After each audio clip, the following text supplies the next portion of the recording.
What's going on, people? Welcome to another Emotion Football live stream. I'm going to figure out a good layout for two people and all of this live as we do this. But in the meantime, shout out to everybody in here. Make sure you guys hit that like button and subscribe to the channel.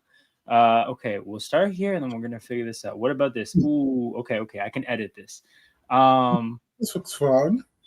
But yeah, where are we at? Right. Hit that like button, subscribe to the channel. We got week 4 to talk about. A lot of awesome things happened this week. King, your team got a win.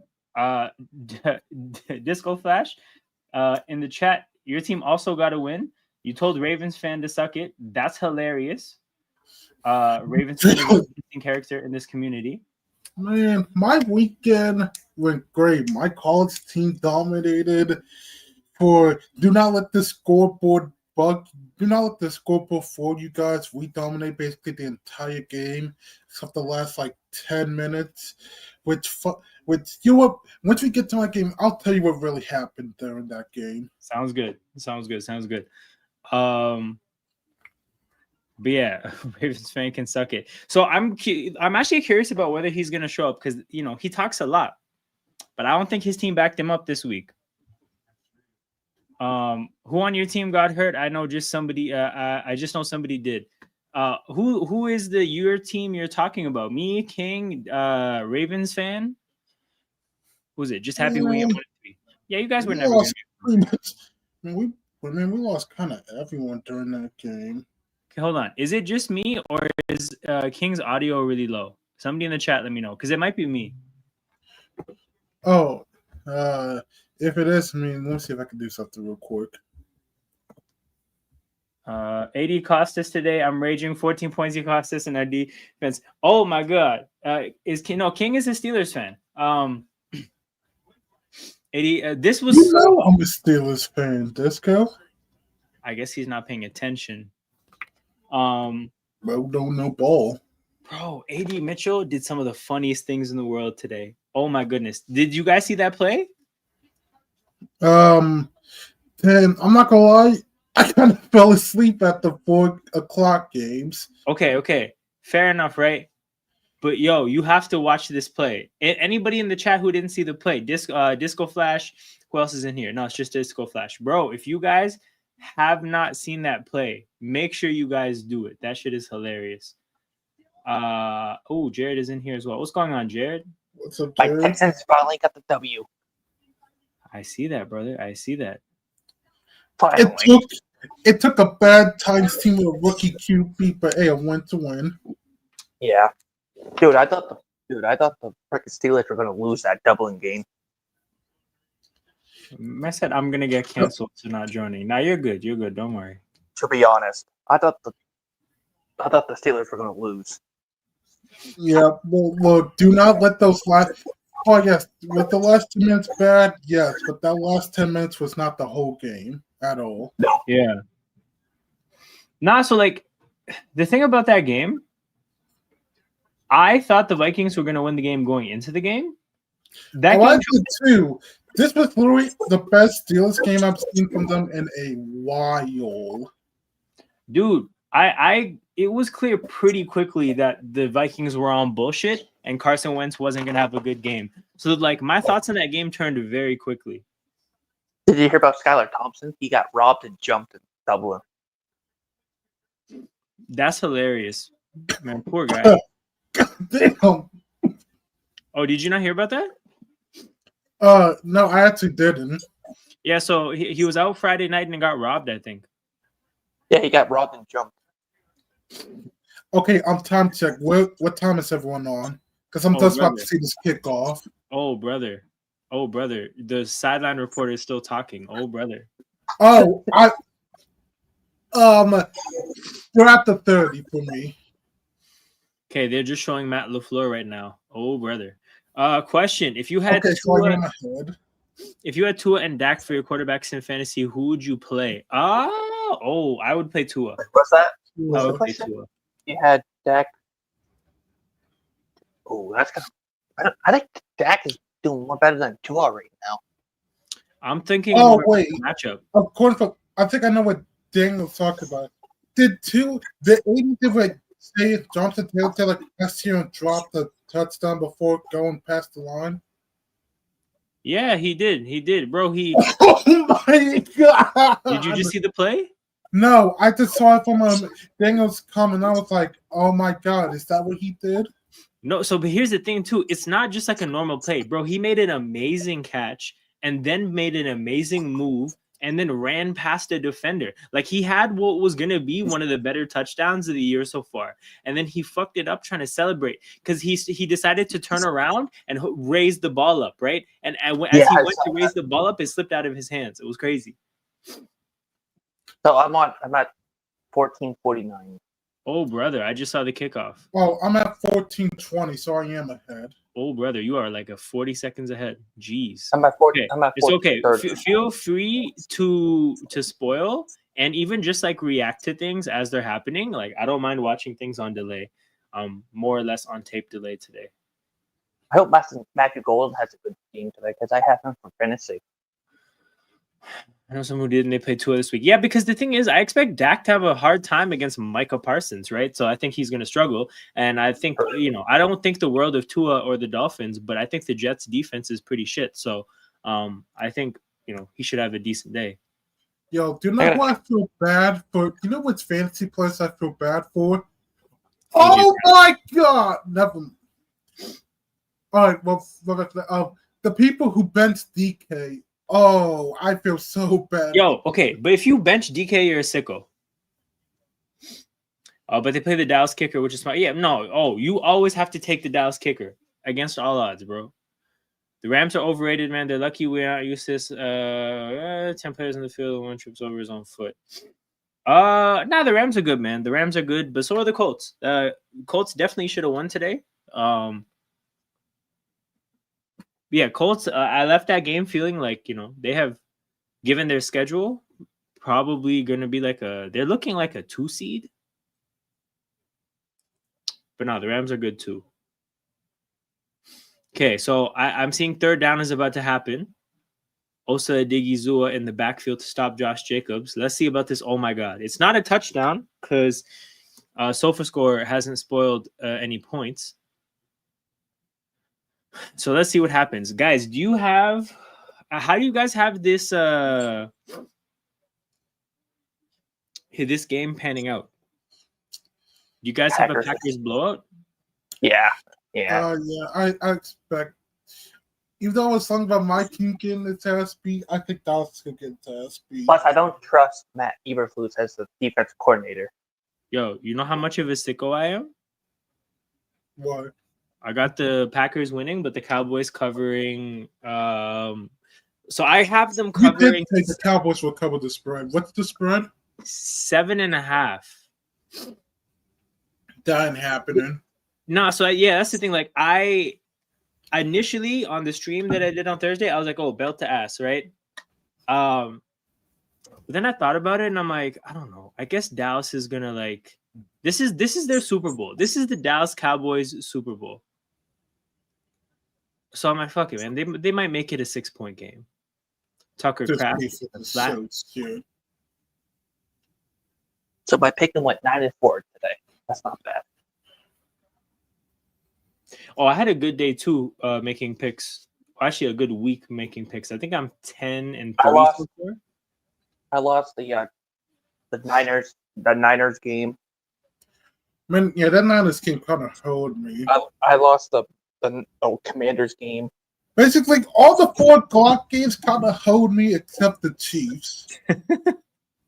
I picked the Ravens to beat the Chiefs. Oh, no, I had the Chiefs winning. Oh, yeah, by the way, guys, to act like the Steelers shouldn't be the favorites for the division at this point.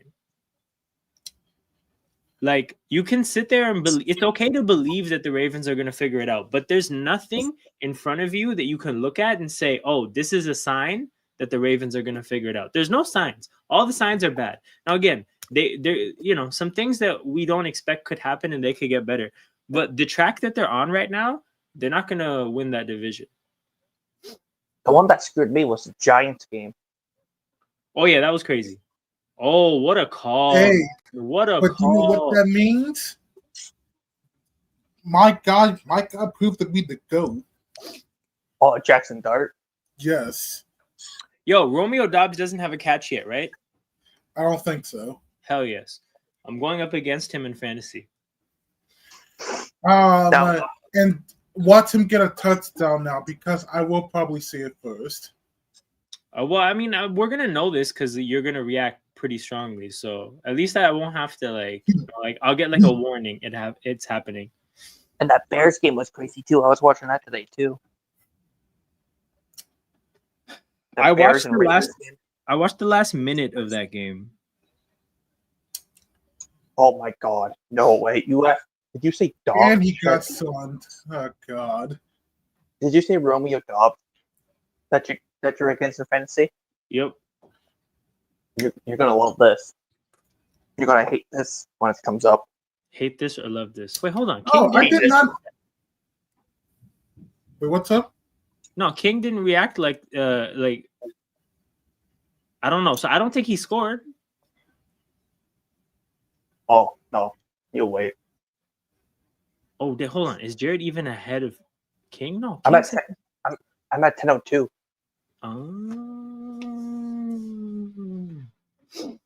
We'll see what happens. We'll see. But yeah, SofaScore just spoiled that they're about to score a touchdown. We're about to see the Cowboys step onto the football field against Micah Parsons for the first time. Damn, Dobbs mossed somebody. Yeah, I did not spoil. I feel like a slight chuckle, but that was it. I didn't spoil. Damn. Yeah, that's what I said. You're going to get him in fantasy. Good luck with that. As soon as I said, now watch him score, that's when he mossed someone. Jeez. Deron Bland, bro. Come on. To be fair, though, Deron Bland got his hand right in there. Fortunately, that's just a hell of a play by Romeo Doubs. Did I know he was a jump ball threat on the goal line? Absolutely not. But that's a hell of a pitch and catch. I have Jake Ferguson tonight, so I need Ferguson to get my lick back. Actually, I have Ferguson and McManus, so I get 1 point for this extra point. That being said, though, I'm out here before. It's fair enough, bro. Take care.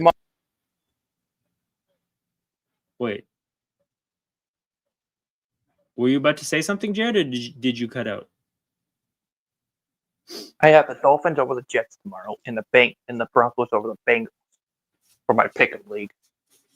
I got Broncos, and I have the Jets, but that game is a shit show, and it could absolutely go either way. Yeah, I have the Broncos for the Bengals game. What else do we have? And I lost my Survivor pick last weekend because I took the Packers over the Browns. Same, bro. That cooked a lot of us. So we'll jump into the game recaps. We'll start with the Eagles Buccaneers. Obviously, I watched this entire game. Yeah, I thought the Bucs were going to come back and beat the Eagles. Yeah, obviously, I watched this entire game. It's interesting because this was the complete opposite of the game last week. The Eagles had a really bad a really bad first half last week and a really good second half. In this game, it was the complete opposite. Really, like almost a perfect first half, and then a horrible second half.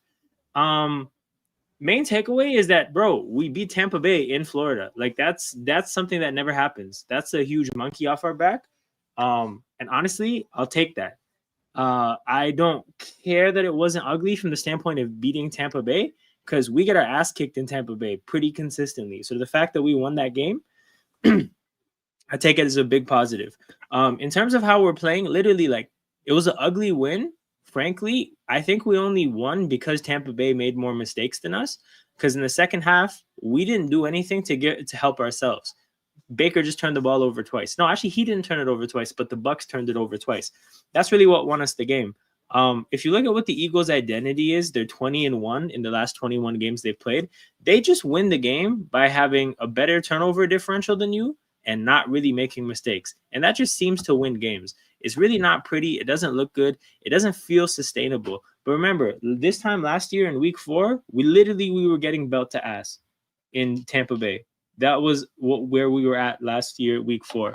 And this is a much better game than that. So I'll take it. Obviously, I want to see the team get better, and they're not going anywhere if they don't get better. But it could be way worse. Okay, before I get your guys' thoughts on the games, hey fellas, in my half PPR league last night, I traded away Keenan Allen, Emeka Ibuka, and Cam Scatterbo for Amon-Ra and Rashid White. My receivers are MHJ and JMO, running backs. Hold on. When you say I do okay, you're talking about the trade? I think so. Like, did he do okay with this trade? I guess it's a good trade. Yeah. So, Rashad White. So the rest of your team, so your running backs, if I put this all together, you have Derrick Henry, A-Chain, Hampton, and Rashad White. And then at receiver, now you have Amon-Ra, MHJ, and JMO.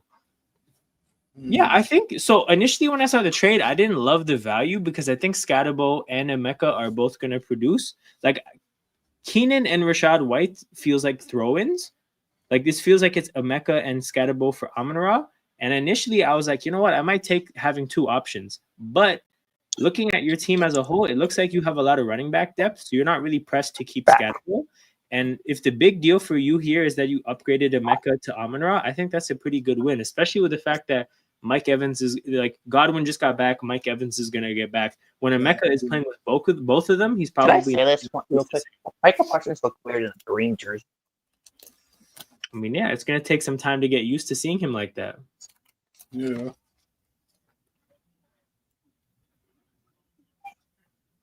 Imagine he went to Super Bowl with the Packers. The NFC East needs to fucking retire. It'll be Reggie White all over again. All right, third down for the Packers. For the Cowboys, sorry. This is their first true passing down. I'm already keenly. It's already on commercial for me. Obviously, all eyes on Micah Parsons.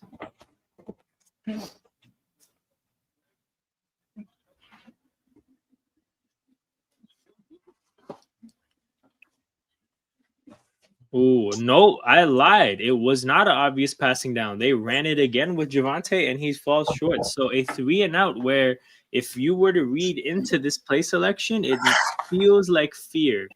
It feels like fear of Micah Parsons. Did you guys watch any college football this weekend? Oh, I watched all of it. That Oregon and Penn State game was crazy. Man, Penn State just went back to being Penn State. I believe they call him Small Game James. Yes. Yeah, they lost in double overtime to Oregon. Also, am I the only one who's not really understanding the Drew Aller hype? I don't get it. I get that he has all the desirable traits. That part definitely makes sense to me. But I don't know, man. The guy just seems to not get it done. Like, not get the job. It's just a typical Penn State hype. Every year, Penn State's gonna get hype, and they're gonna always fail. Yeah, like they failed today against Oregon. Yeah, literally. But if it wasn't for the fourth quarter, Penn State would have pretty much got blown out. Yeah. So I watched Alabama versus Georgia. Man, Georgia's not gonna beat the Allegations. They're never gonna beat the Allegations. They can't beat Alabama. They can't at all. Did Ryan Williams do the Michael Vick picture again? No, but he did drop an easy touchdown. He did drop an easy pass. Damn. I think he has the most drops in college too. So yeah, this ain't his first time dropping these. But yo, next week is gonna be crazy. Because Bailey's really gonna be undefeated playing Bama at Bama. God, what the hell is college football this year? Okay, let me see here. It seems like there's not a clear favorite. So BYU at West Virginia. There's like a few, but even then it's like, okay. Like obviously Ohio State's still the favorite. But Yeah. even then, it's like, who knows? Yeah. Oh, Penn State's at Alabama's playing Vanderbilt next weekend. I don't love what's it called? Ohio State's quarterback. I don't like him either. What, Julius the Super Saiyan? Yeah. Yeah. Like he seems all right. Ooh, my Texas Longhorns plays Florida this weekend. Not to say Will Howard is like a superstar or anything, but like I don't know. Sayan doesn't feel like a championship winning quarterback. Oh, Miami, Florida plays Florida State this weekend. Yeah, it was supposed to be a top 10 matchup, but Friday proved otherwise. Florida State lost. They lost to Virginia at overtime. The game's back. What do you guys the thought game- on Carson Beck? Okay. I know his game. I know he's gonna have a bad game. It's gonna happen. Who, Carson Love. Beck? Yes, he did it at Georgia. He's gonna do it at Miami. Yeah. I don't see Ole Miss. Who's Ole Miss playing this weekend? Oh, we beat the hell out of LSU. But we I set saw those that. annoying ass fucking Tigers fans up. You guys finally beat them, huh? We beat them before. We just lost last year. Dude. Hey, you got your revenge this year. Yeah, finally set those overrated annoying ass Tigers up. God, I fucking hate LSU. My Longhorns play Florida this weekend, so You should win this. You should win that game. And you better, because you know who you have the week after that? who's that? You finally play Oklahoma. Oh God. Oh yeah, it's gonna be Mateer against Arch Manning, right? Yep. Red Yep. River Rivalry. That should be a good matchup. Dude, Romeo Dobbs is cooking the Cowboys defense right now. Shout out to Rasta Stocks, as he says here. Make sure you guys smash that like button. Yep, smash the light. You guys ready for basketball this season? For sure. But yo, we'll just try to like keep it football for this stream, and then we'll save the basketball for the basketball streams. Defense. But bro, like the whole Packers offense is cooking the Cowboys defense. Like I don't think the Packers offense has had a negative play yet. No.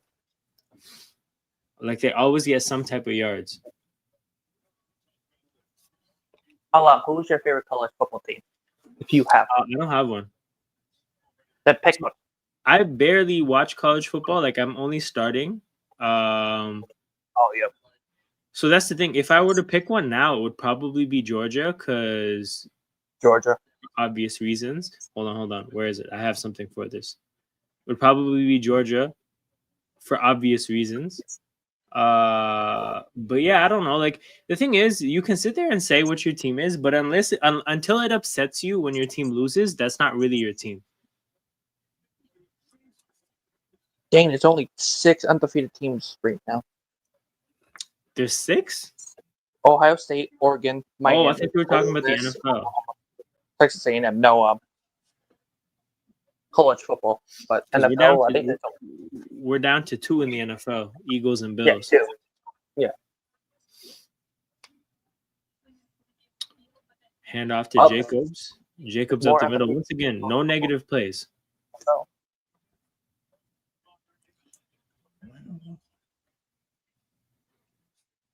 Kane has a very good Ole Miss team this year. Ooh, first We're negative trying to play. make up for what all you. The fact you even got that close.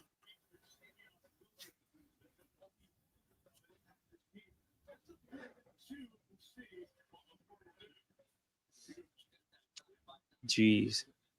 Georgia plays Yeah. Kentucky. No, I know that Eagles and Bills are the only 2 undefeated teams.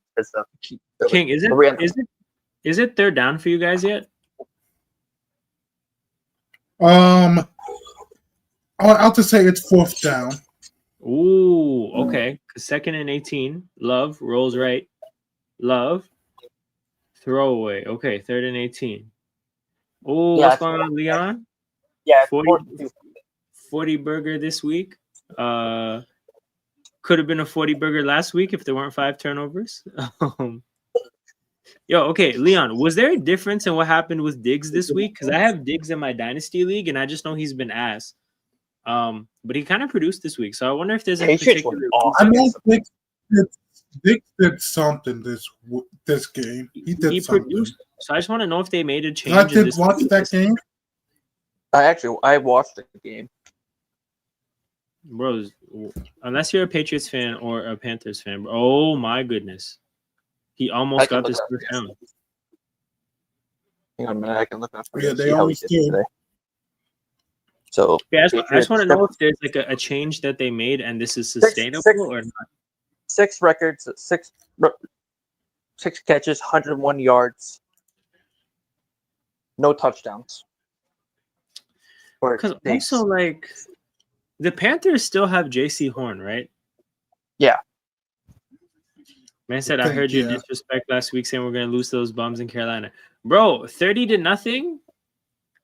I don't even. What is a Carolina Panther at this point? Truly, like, what is a Carolina Panther? How do you beat somebody 30-0 and then do this?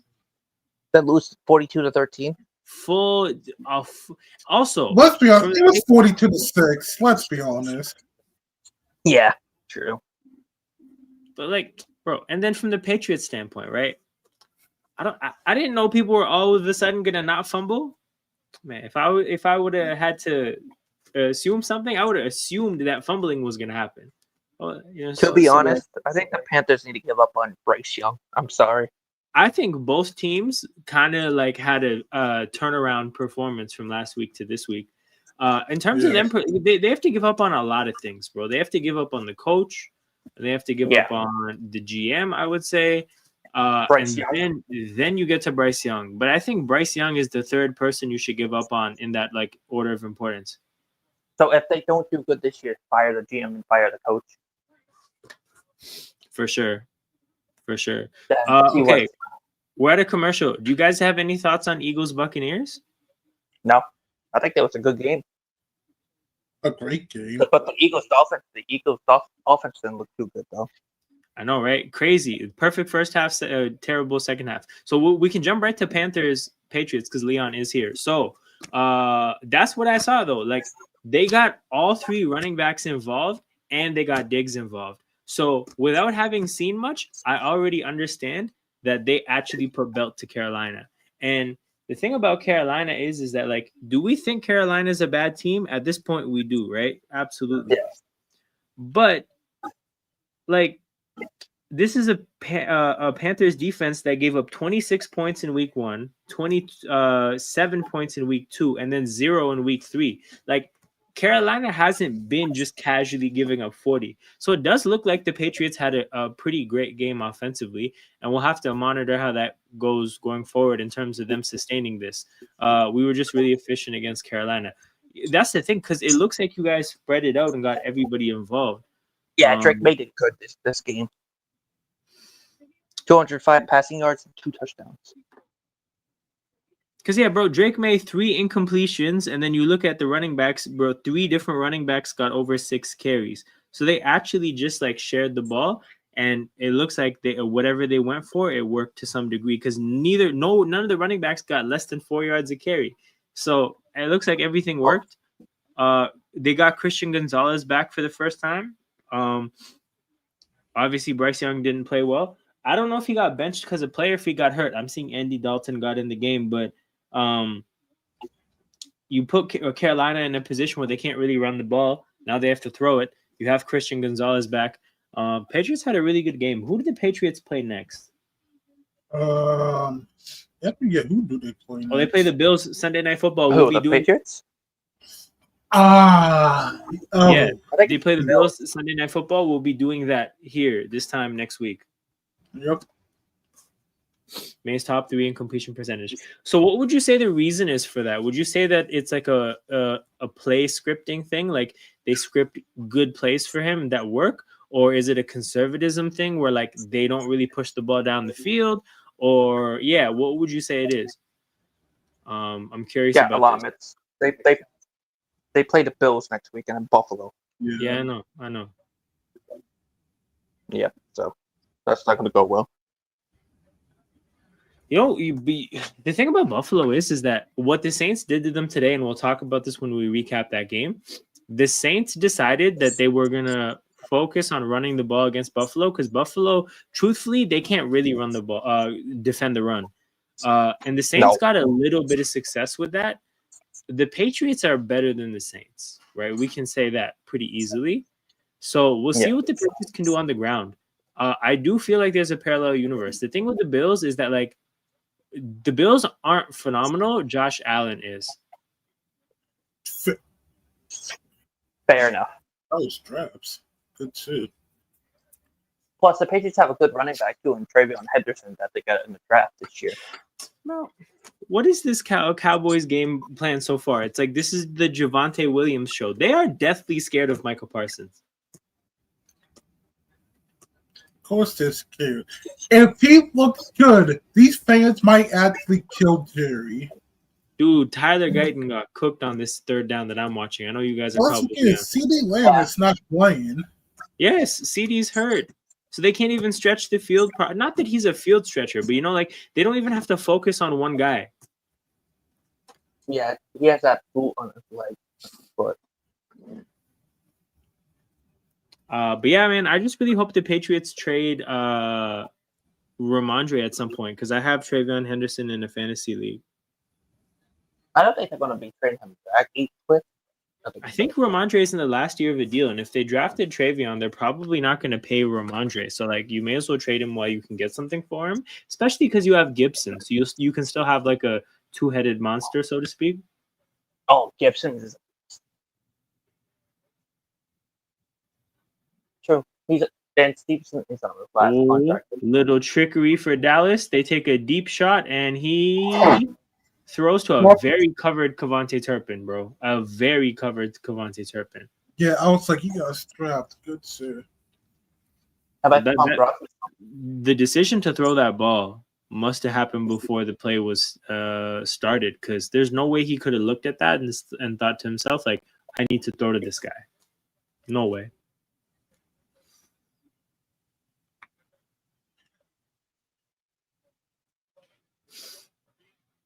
Okay.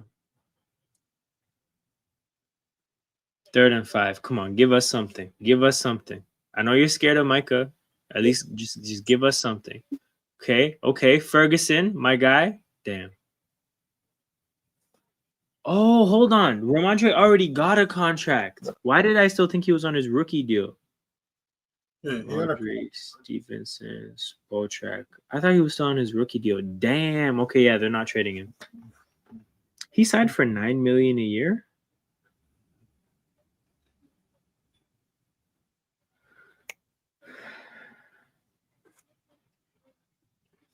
Fourth and 1, there's no way they snap this ball. No way.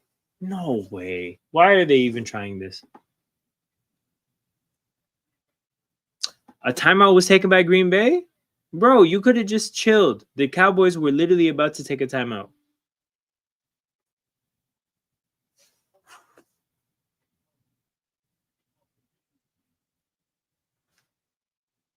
Crazy. So yeah, the Cowboys performance that I thought could have happened due to excitement from playing this game, that has not happened. They're about to get cooked. Yeah, 2 straight 3-and-outs, they're getting cooked. So then hopefully, I don't know, man. If I'm somebody who wants Travion to produce in fantasy, I might need Gibson to get traded. But I don't think Gibson would have any trade value. Like, there's no reason to trade Gibson. 4th and 1, no way.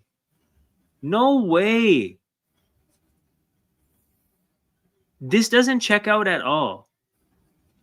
Oh, they're probably going to call a timeout because they didn't have to the first time. Green Bay called it for them. So then they can just try to get this here. No. They don't. Of course not, man. Of course not. They take the delay. Oh, okay, the delay. That makes more sense than the timeout, for sure, Yeah. for sure. So if you think about it, right, you're not snapping a play. You're looking to get somebody to jump off sides. If it doesn't happen, you're about to take a delay of game. That's basically a 5-yard gamble. Like, we're either gonna gain or lose 5 yards. Let's make this bet. I think it's a pretty low percentage gamble, but a gamble nonetheless. Also, it's a commercial. They take a punt at like the 30-yard line. Say less. Okay. Any more thoughts about where was this game? Panthers, Patriots. Because if not, we can go right to Vikings Steelers, another community member game. All right. I know this game looks like, the Steelers barely get a win. It would have last like 10, 8 minutes. Yeah, that's true. But those like basically 50 minutes, no, the hell was not. If you saw the first until like midway to the fourth, this was not a close game at all.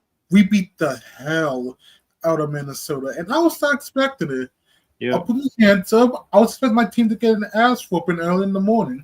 Yeah. But this was probably the best Steelers game I've seen in like 2-3 years.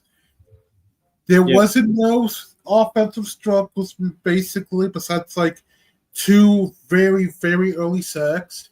Yeah. There was no defensive holdups. We helped Sam Darnold. Like Carson Wentz became Carson Wentz that we all knew and loved. Yeah. So your prediction last Friday that did not go well at all. Yeah. Besides that, I'm actually feeling good. We surprisingly controlled the North. This is our division to lose. At this point, yeah. All the favorites playing much better teams. Absolutely. Yeah. Hey, we're not the ones who make the schedule. For sure. So in this game, what I was surprised to see was that Brian Flores couldn't get at the Steelers offense. I think if you look at how things have gone for the Steelers offense, they scored 21 points against New England, right? Yes. They scored 21 points and their defense got 5 turnovers. That's crazy. And even if a few of them were on the goal line and you didn't even get a field position advantage, you still got 3 other turnovers that could have helped out with field positioning. Getting 21 points, that's crazy, right? So I didn't expect much from the Steelers offense. I expected Brian Flores to be able to unleash some hell against that team, especially if you looked at the way he unleashed hell against the Bengals offense. But man, and that's what I was saying. Since we did this, God, what the hell are the Bengals this year? Bro, Jake Browning is horrible. But this is what I'm saying. I just didn't think there was this big of a gap between the Steelers offense and the Bengals offense. And I don't know if being in Ireland makes this game kind of a write-off from the standpoint of like the normal trends don't apply because it's just so chaotic. But yeah, man, unreal that happened. We'll have to monitor how the Steelers offense goes from this point onwards. As I see the game is back. And we'll talk about the other side of the game afterwards. Who is this guy? Who is number 23 on the Packers? Is that Emmanuel Wilson? It is. This guy balled against the Eagles. To be honest, it's only a few plays in the first quarter ends. True. Yeah. Okay, then we can continue forward with Vikings Steelers. Like I said, yeah, pretty surprised that happened. That's kind of concerning for Minnesota's defense that they can't get, like, Brian Flores is great at creating chaotic game plans that throw quarterbacks off. If they need to be playing a Jake Browning to execute those plans, that's a bit of a concern. From the Steelers standpoint, maybe this is some forward momentum. Like I said, I do like the prospects they have on their offensive line. It doesn't look like they've become good players, but they still have time to grow. Kenny Gainwell had a hell of a game on the ground. If this is signs of progression for their offensive line, I think that's a really good thing. We'll have to see, though. In terms of the other side of the ball, man, I was dead wrong. I was dead wrong about the spiritual event that would happen when Carson Wentz touches foot on Irish soil. I was wrong. His hair did not glow. None of that shit happened, bro. He just looked mid. Which, again, if this game was in Minnesota, I would have felt no ways about it. I would have known he would not play good. Man, he wasn't. No, don't give him that. He was not mid. He was ass. Fair He was enough, bro. This game. If he was playing in Minnesota or in Pittsburgh, I would feel very comfortable just being like, yeah, he's probably going to be ass. So I just thought something would happen in Pittsburgh, in Ireland, bro. I'm sorry. It did not happen, though. He did not play well. And again, the Steelers defense, that this is not a unit that's been balling, right? They got cooked by the Jets a little bit. They got cooked by the Patriots, turnovers aside. You figured that there would be a chance that Minnesota could get something going even with Carson Wentz, but no, they shut that door until the end. And, when teams give up a lot in garbage time, I don't treat it the same. Like, even though they gave up 21 points, in my head, it feels like a solid 17. Yeah, we gave up basically 2 touchdowns. That was it. No, for sure. Pittsburgh's defense definitely needs to fix up, but they took a step towards fixing up today by the looks of it. But like I said, man, that division probably not that good, and because it's not that good, a 3-1 Pittsburgh Steelers team probably has an upper hand on a Baltimore team that just looks like it stinks. Let's see the Steelers schedule. Maybe seeing their schedule. This game could have been a lot worse. If Mason didn't make a move, we would have been up with that fumble. Dude, they play the Browns, Bengals, and Packers. That could be 2-1. The issue is that Packers, Colts, Chargers, that's a tough little stretch there. But you get to play Jake Browning twice. That's a blessing. Yeah, man, that division is not that great. Next game, Saints, Bills. Okay, yeah. So this is what I wanted to talk about. The Saints were actually in this game for a while. They actually had a chance to take a lead towards the end. What happened is, actually, I think they had a lead at some point. You guys may not have seen this. They ran the Philly special, and Chris Olave threw an interception. That shit did not work. Bro, that was such a good catch, too, by the defensive player. But, yeah, man, Saints, I think they were just purely, playing off disrespect because this was a 16.5-point spread. But if you talk about the real football of why that happened, they ran the ball effectively against the Bills, man. The Ravens rushing attack showed you that the Bills have a frailty there. Why the Jets weren't able to take advantage of it, I'll never know. But this is another team, the Saints, that have taken advantage of it. Let me give you guys the stats, bro. Yeah, Alvin Kamara, 4.7 yards a carry. Kendre Miller, 5.9 yards a carry. Even when the Cowboys win, they still lose. Emmanuel Wilson stuffed. Wait. Hold on. What's up? I need a field goal from McManus because that's the other guy. I have McManus and I have Ferguson going up against Romeo Doubs. No way he threw a pick. No way. Come on, Jordan Love. Okay, maybe this cover might happen. Shout out to Kingsman, by the way. Sarcasm City Raid. Shout out to everybody that's pouring in from Sarcasm City. Make sure you guys hit that like button and subscribe to the channel. I'm just going to give you the bad news. Just wait. Oh, that's cool. Oh, it's a flag on Dallas. That's cool because this drive being extended opens up the possibility for McManus points. But I'm just saying, what the hell? But yeah, make sure you guys like and subscribe. We're on the road to 250 subs. We are watching American football. We're watching Cowboys and Packers. Too many men on the field. Oh, man, what is wrong with Dallas?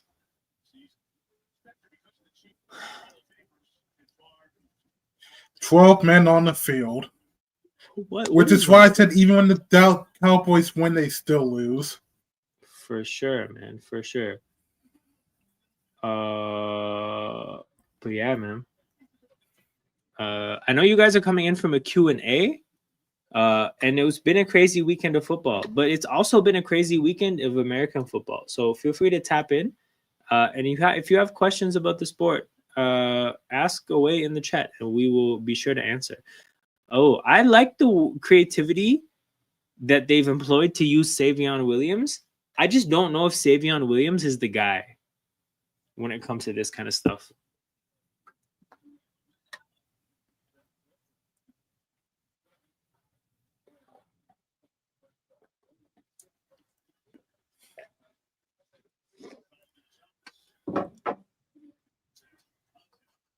Hold on, Brett Favre is at the game?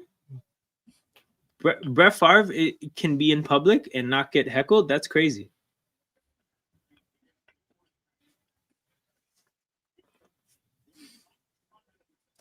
Oh, yeah, they do have this guy, Musgrave.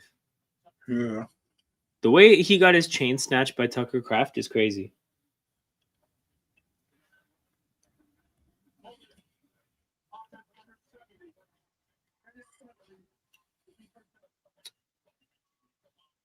Okay, big third down here. Bro, I'm out here cheering for my field goal. I'm out here cheering for my field goal. SofaScore hasn't shown me 10 points, so I don't think it's happening. They're about to convert this, aren't they? Jacobs. Yep. Easy yards. Okay. There's still hope.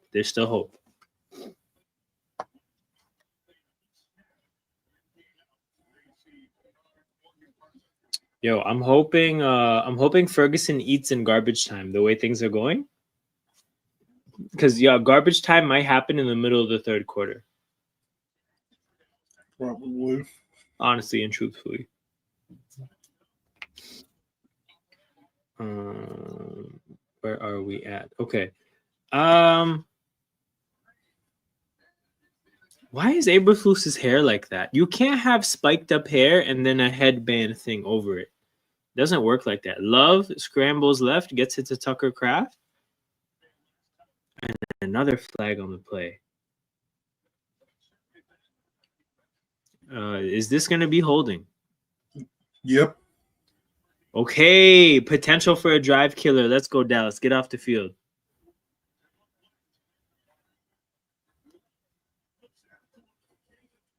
By the way, this guy who got the holding penalty, Darian Kennard, he's won 3 Super Bowls in a row. He was on the Eagles. This goddamn defense. Bro, they gave it up? No. I'm not gonna tell you know what? I'll say I'm not gonna tell you how they gave it up, but they gave it up. Oh, defensive holding? No, not a penalty. It was by a play. Oh, a screenplay where the guy runs into. Oh no, this is first down. This would have happened on second down. Okay, so watching Bears Raiders, all I could think about is how bad is Dallas? Like legitimately, how bad is Dallas?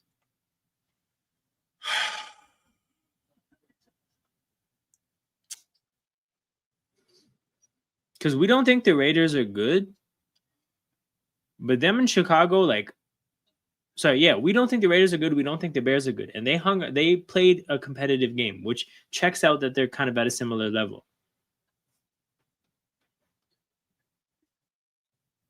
Second and 18. Love scrambling. Oh, this is sick.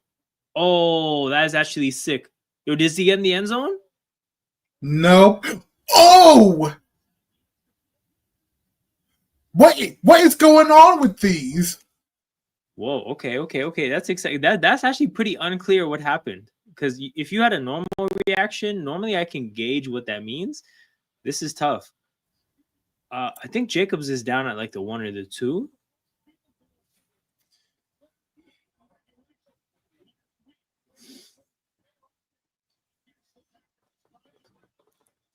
Look, I'll just say this. Please do not look at SofaScore.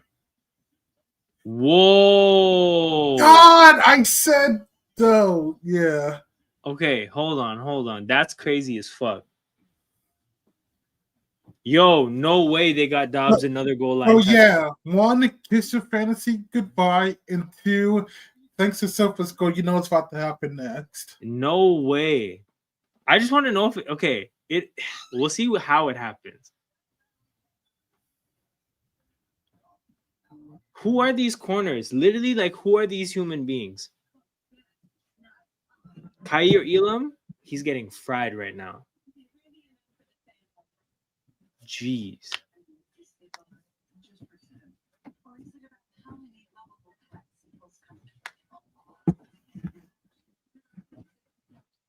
This keeps happening in the NFL, by the way. Yes, these blocked kicks. These kick sixes. 13-2, man. What a score. Yo, that's gotta be a score. Call me, right? If it were to end it, yeah. Yeah, right. So it's an 11-point game in the most random way possible.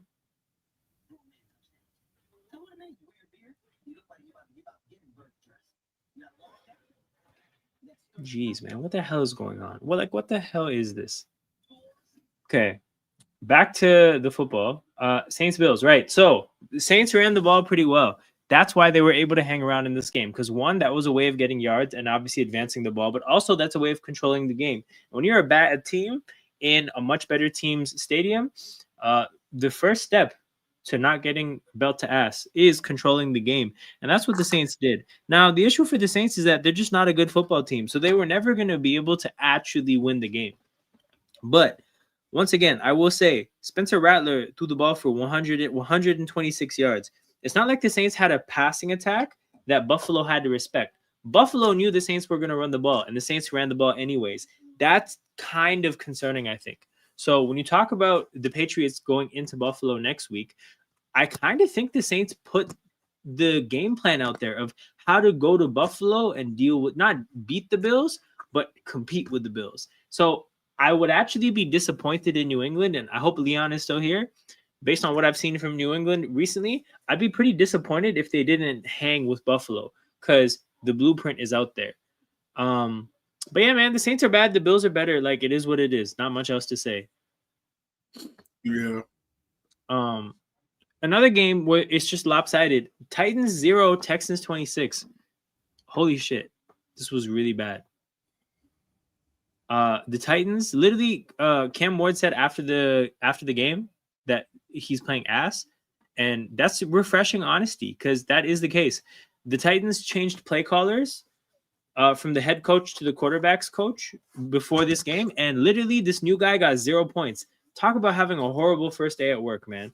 My goodness. And look, I respect the Texans defense. Maybe this is a CJ-GJ addition by subtraction kind of a situation. Yeah, like, it's not an easy test, but you got to be able to score more than 0, especially in a game where there was garbage time. Like, that is ridiculous. From the Texans side of things, they get 0 ratings from this. 0. Because the Titans are a complete dumpster fire. So, like, we can't give you, like, take positive conclusions from that. I think 26 points, they got a shit ton of field goals. So it's not even like the Texans offense was efficient. No, I'm lying. They only got 2 field goals. But yeah, man. The Titans are bad. What's that?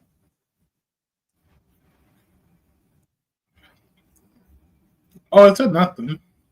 Oh, okay. Kamante Turpin running into his own guys, man. This is a mess. Flag on the play. But yeah, the Bills are an interesting team to me because I think they have issues, but they have a really easy schedule. So we're actually probably never going to see their issues tested by a really good team until the playoffs. And I actually think that's a bad spot to be in as a team. Like, the Colts and the Bills, the 2 teams with really easy schedules, I expect them to drop disappointing games in the playoffs because you're not really getting tested properly. Yo, you know what's kind of funny? Like, when I watched this week in the NFL, I'm like, yo, we might just be getting Eagles Chiefs again. Please do not say that. Like, dude. What's that? Okay, you're saying that, and I'm watching I'm watching 2 penalties on the returning team in one play. And I wanted to say, what the hell is that? You're saying, what the hell is that? 40 minutes in the future. That means there's a lot of crazy shit happening in this game.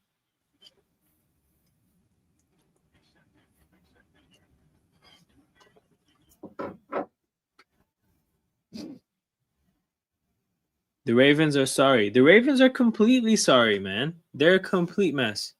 And that's the thing. Like, if there was going to be a contender in that division for me, it would have been them.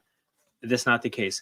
Buffalo, again, I just talked about how I think they have issues. The Colts, again, I talked about how I think they're going to be untested going into the playoffs. I'm looking at it. I'm like, the Chargers do all their, like, the Chargers are basically Tottenham. I'm thinking about it, and I'm like, dude, we might just be seeing the Chiefs have another disgusting playoff run where they don't look good, but they just win the game.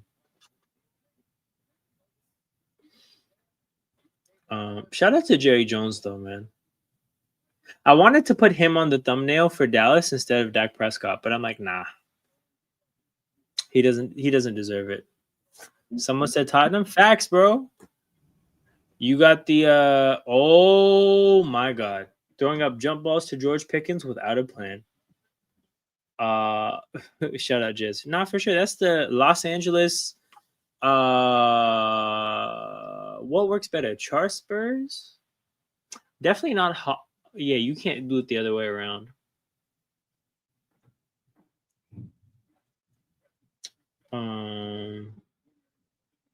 Yeah, crazy day in football, college and the pros. So I'm sure you had fun keeping track of that, Jez. I saw you retweet the Emeka Egbuka touchdown. That guy was cooking. That touchdown was also just like a crazy error.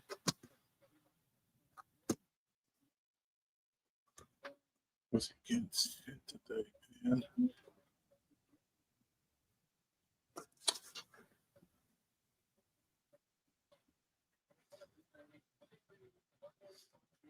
All right, big 3rd and 7. Bro, you know where to go. Jake Ferguson. Jake the Make Ferguson. Oh, they got my guy blocking, bro. No way. Oh, my goodness. This is going to be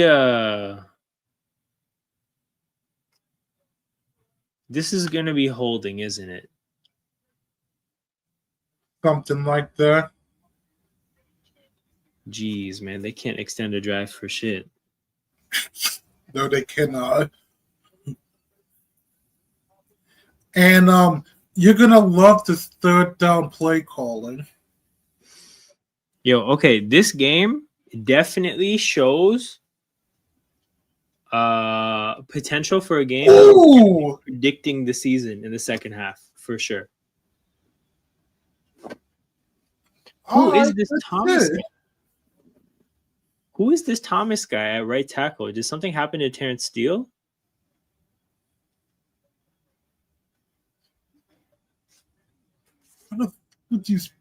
You know what? All right. Even the Dallas have a city 3rd down play call. Not gonna lie, they did something with this punt. They did something with this punt is hilarious. Just once. I was at. You know, I'm gonna have to say this dude gets laid out. Oh, okay. I mean, at least the special teams guys are playing, are laying it all out there. Yeah, you gotta lay it out. And after that hit, it's gonna go to commercial. Okay. That's dope. We'll get started on things. Titans, Texans, we already talked about it. Like, minimal ratings go to Houston for this. Everything we know about Tennessee being bad is accurate. Browns, Lions. So, the Browns defense is pretty good, but we might have to start looking at them as like a home defense because they gave up 40 to Baltimore in Baltimore, gave up 34 to the Lions in Detroit. Ooh, Matthew Golden, dude. Just fair catch, dog. Just fair catch. Just, you don't have to do this to yourself. But yeah, man, Browns, we might have to rework how we look at this. That's a home team defense. Been blown out by 2 good teams on the road. Yo, okay. You know what's crazy, King? I caught the tail end of the hit. I did not see that Golden spun into him. Yeah, he did like a man spin and then this guy laid out. That makes him look so much stupider, man. That makes him look so stupid. What is wrong with you? Like whatever. Anyways, Browns defense, we're gonna have to calibrate how we look at it. Lions offense, man, they've been hitting on all cylinders since week 1. So I don't know if their young interior offensive linemen started to like get their footing, but they look good again. So or maybe Dan Campbell said something after that week 1 game. Yo, maybe he went to the offensive coordinator and he's like, bro, just take Ben Johnson's playbook and just pick random shit.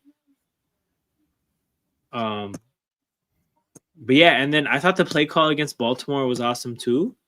On the 4th down, the little option with Amon-Ra, so it was a good trick play. Detroit's offense is unquestionably back. Cleveland's offense is unquestionably not it, and I don't see there being a solution because the thing is it's not even like you have promising young backup quarterbacks to go to. Like both Shador and Dylan Gabriel, expecting them to produce as rookies is a stretch. Flacco's not getting the job done.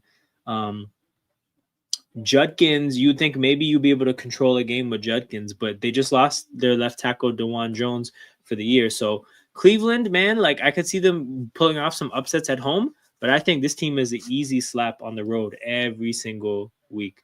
So when we do the yearly predictions, we're actually going to do, like the first thing I'm going to do is go to Cleveland and just pick losses for all their road games, every single one. And then we'll go from there. Commanders, Falcons. That thing is entirely covering King's face. We might have to rip through this quickly to put some respect on King's face. It's good, folks. What the hell? Why? Okay, we're back to the game. So we'll do that later. Jeez. Now I want to see. Dallas, do not fucking tell me. Okay, I feel like this makes it seem like there's like a pass interference. That's how I feel. You dumbasses. And no, it's much dumber than a pass interference. A pass interference? Oh, no.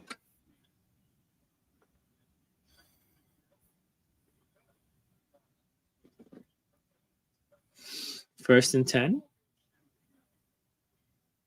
Hand off to Jacobs. Okay, it'll be on 2nd down then.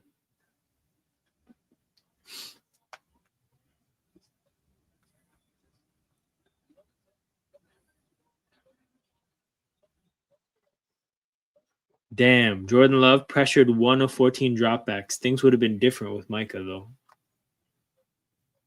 And they very easily could have had a Micah Parsons on their team.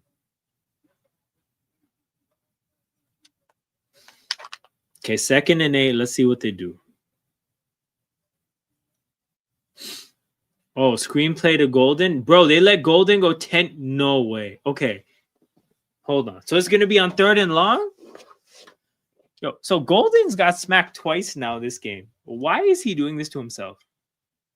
Oh, no. Is this the penalty? Oh. Yep. Oh, this is bad. Is this like a unnecessary roughness on Golden? Because that would be crazy. Oh, after the play was over. Yep.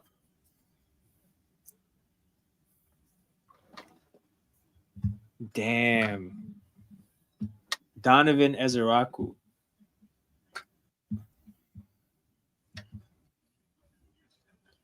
Crazy.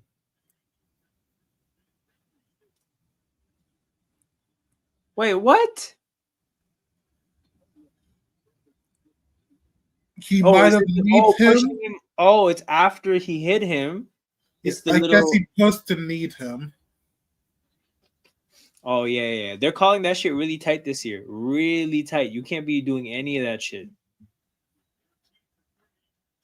Oh, is Savion going to throw it back to Jordan Love? Jordan Love is... Oh, the deep shot isn't there, so he's just going to run. Oh, bro.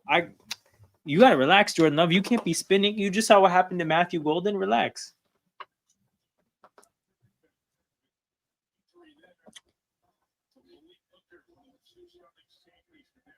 This ass defense is going to be asser.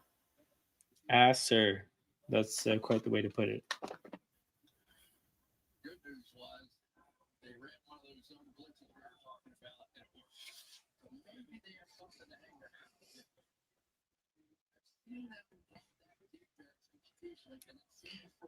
Okay, 2nd and 6. Hold on. I checked my phone accidentally, and I saw that they're 4th down at the 45 or something. You know what I need, bro? I need a 60-yard kick from McManus. Come on. Give him a chance, man. What do you have to lose? It's not like you just had a kick blocked or anything. Good tip. Good tip, Packers.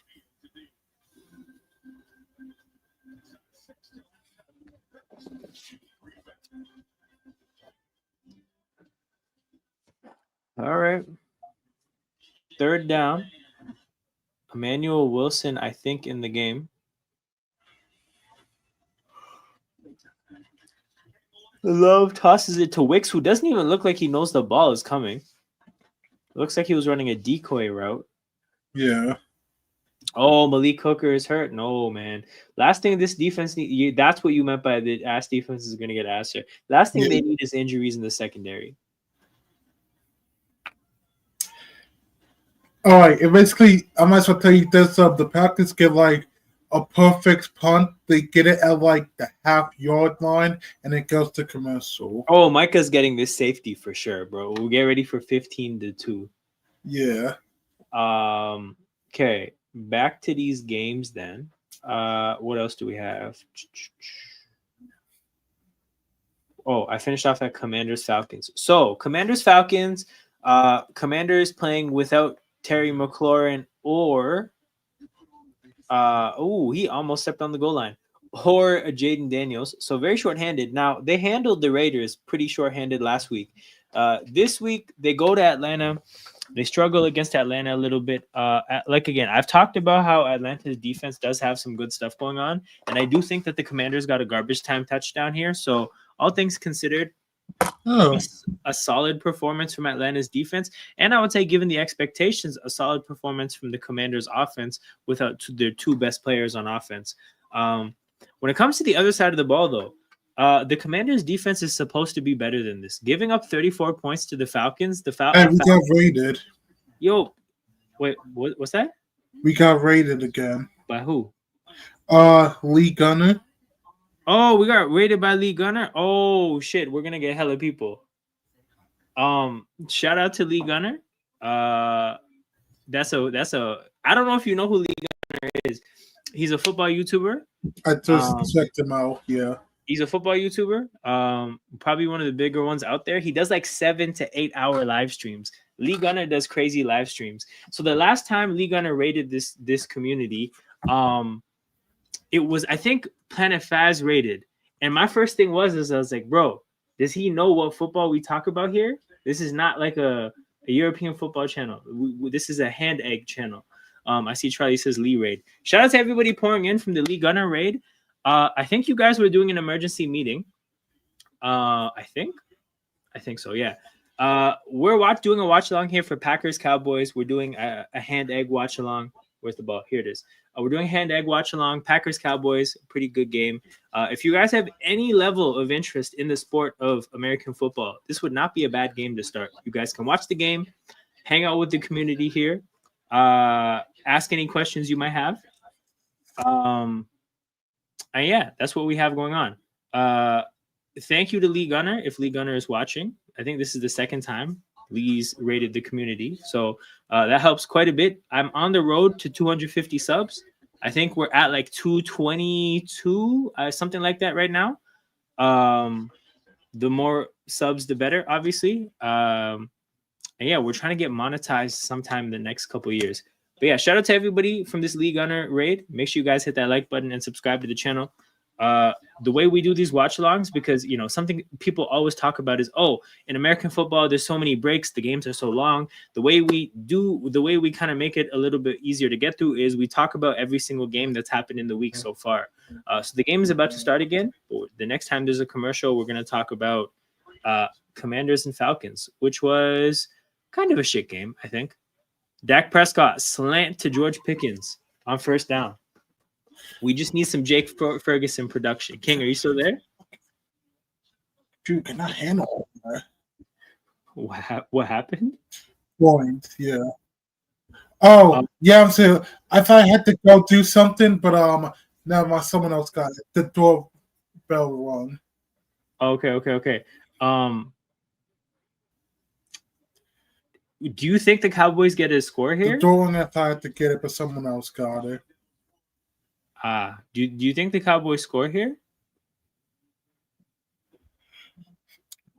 Because to be honest, they have gotten out of the shadows of the goalpost pretty easily. Usually, when you get pinned back like that, it's not easy for an offense to get out. They've already got to like the 30-yard line. Who starts the second half with the ball? I think the Cowboys start the second half with the ball. I think it is Dallas. Also, you see that they're announcing who the halftime show is going to be for the Super Bowl at the halftime of this game?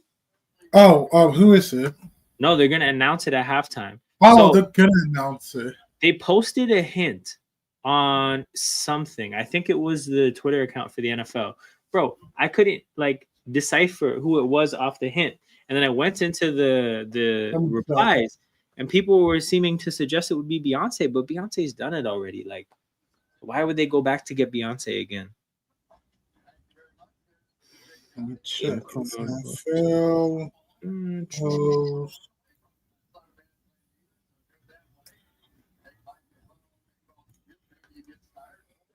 Yo, what is this flag?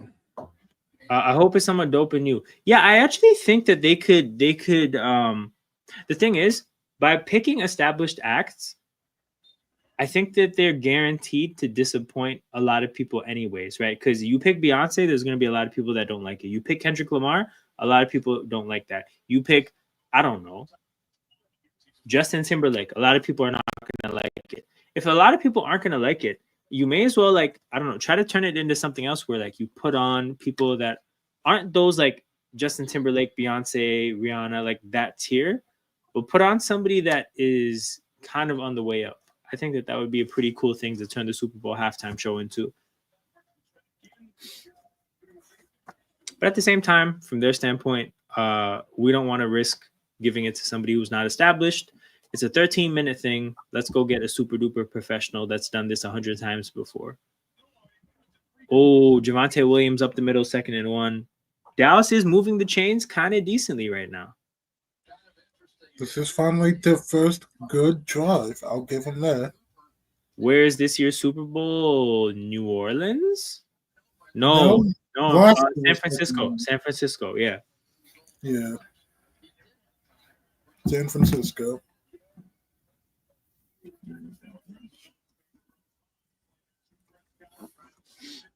Javonte spins. Okay, that screenplay should have been a negative, but it ended up being okay. 7, 6, 5.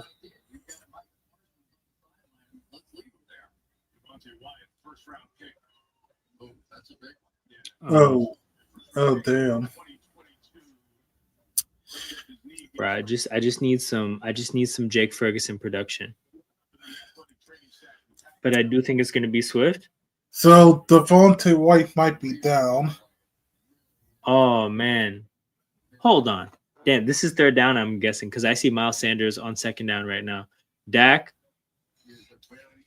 finds who the hell is number 19? Flournoy.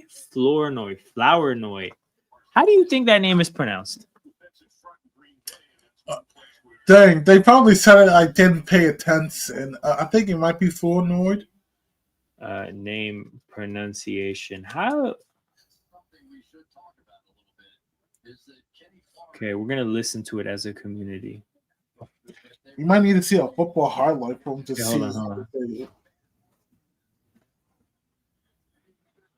What? Oh, we're probably not hearing it. Sanders? Yeah, I hear that. What? Oh, hold on. Is there something here? No. Wait, were you talking the person down being Devontae Wyatt? I don't know why, but I heard Javonte Williams.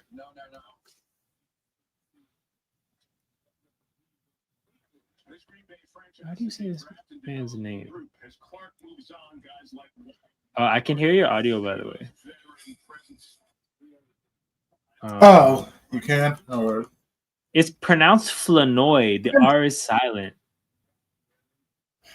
That's weird. That's a weird name. Okay, so while Devontae Wyatt is down, we got football to talk about. So I talked about the Commanders when they had the ball, the state of their offense, and the Falcons' defense. When the Falcons had the ball, what I would say is I was very surprised by how well they played, given the fact that they just got shut out by Carolina, who just gave up 40 today. So for me, I'm starting to come up with a theory about Atlanta. And you know how there are quarterbacks like Penix, and I can't say that I've seen this with Penix yet, but there's players that are like Penix that are like indoor players, right? Players who sit in the pocket and they're precision passers, but they're not actually great. So they need very ideal circumstances to function well as a precision passer. I'm getting the feeling that Michael Penix might be that kind of a player because he played well in the first 2 weeks at home. He played okay in Minnesota in a dome, played completely shit in Carolina outside. So I'm going to start monitoring this, but Michael Penix might be an indoors player or an at-home. Like he's a perfect conditions kind of player. So this is another thing I'm going to look at. When we do our season prediction, Atlanta on the road, all losses, brother. They're not winning shit at home on the road. But that's the only way I can explain it because it was a disaster last week. It was the single worst offensive performance of the year, I think. And then they follow that up by scoring 34 against the Commanders. Again, like there's, the only thing to take away from this is that Atlanta there's something about this game that allowed Atlanta to overperform, or the Commanders' defense is ridiculously bad. And you know what? I'm going to check into the Commanders' latest results defensively. See if maybe that's the reason. So they gave up 24 against the Raiders. Maybe that's not good because the Bears did the same.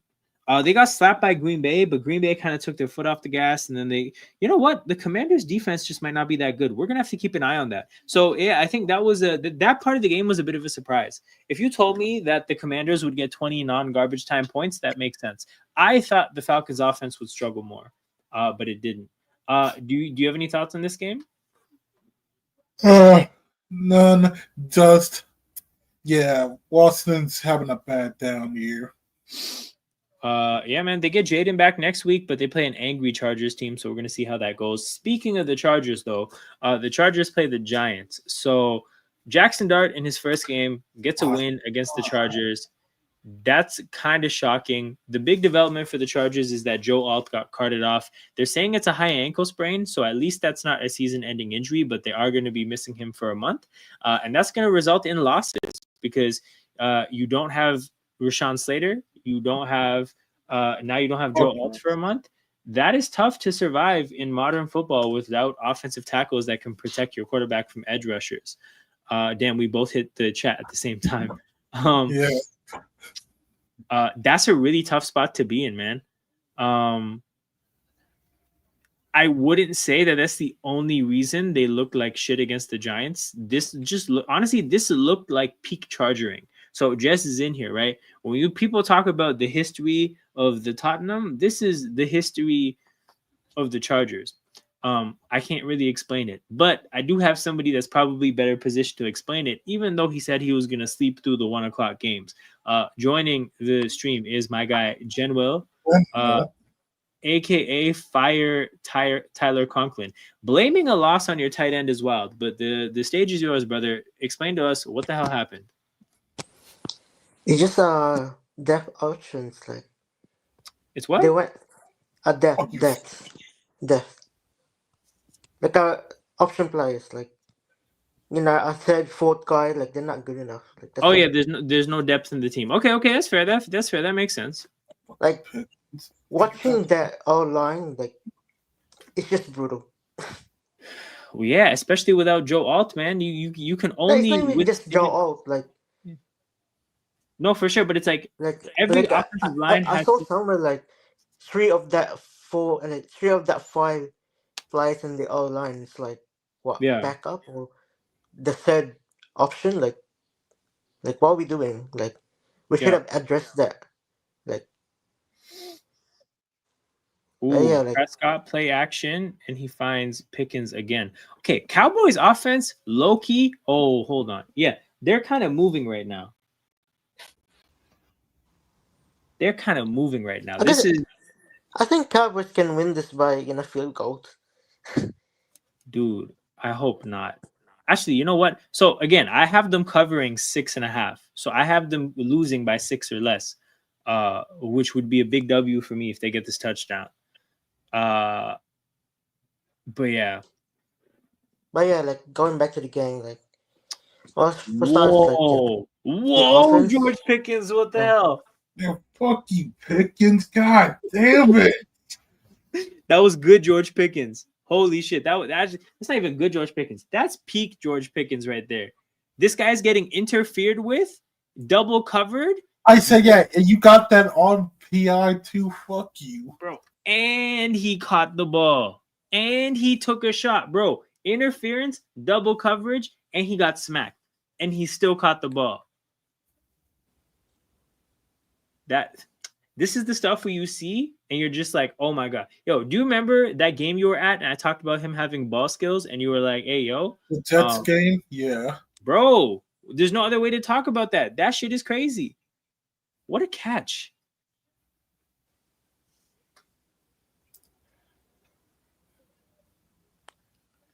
What a catch.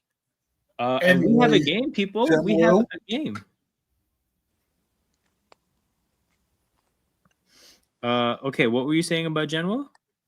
Like, just starting with the offense, like like Justin Herbert didn't have like a great game. Like, he was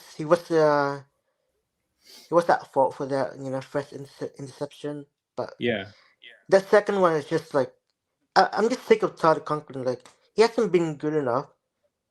Yeah, he's been getting the nod ahead of Gadsden. It's been way better than him.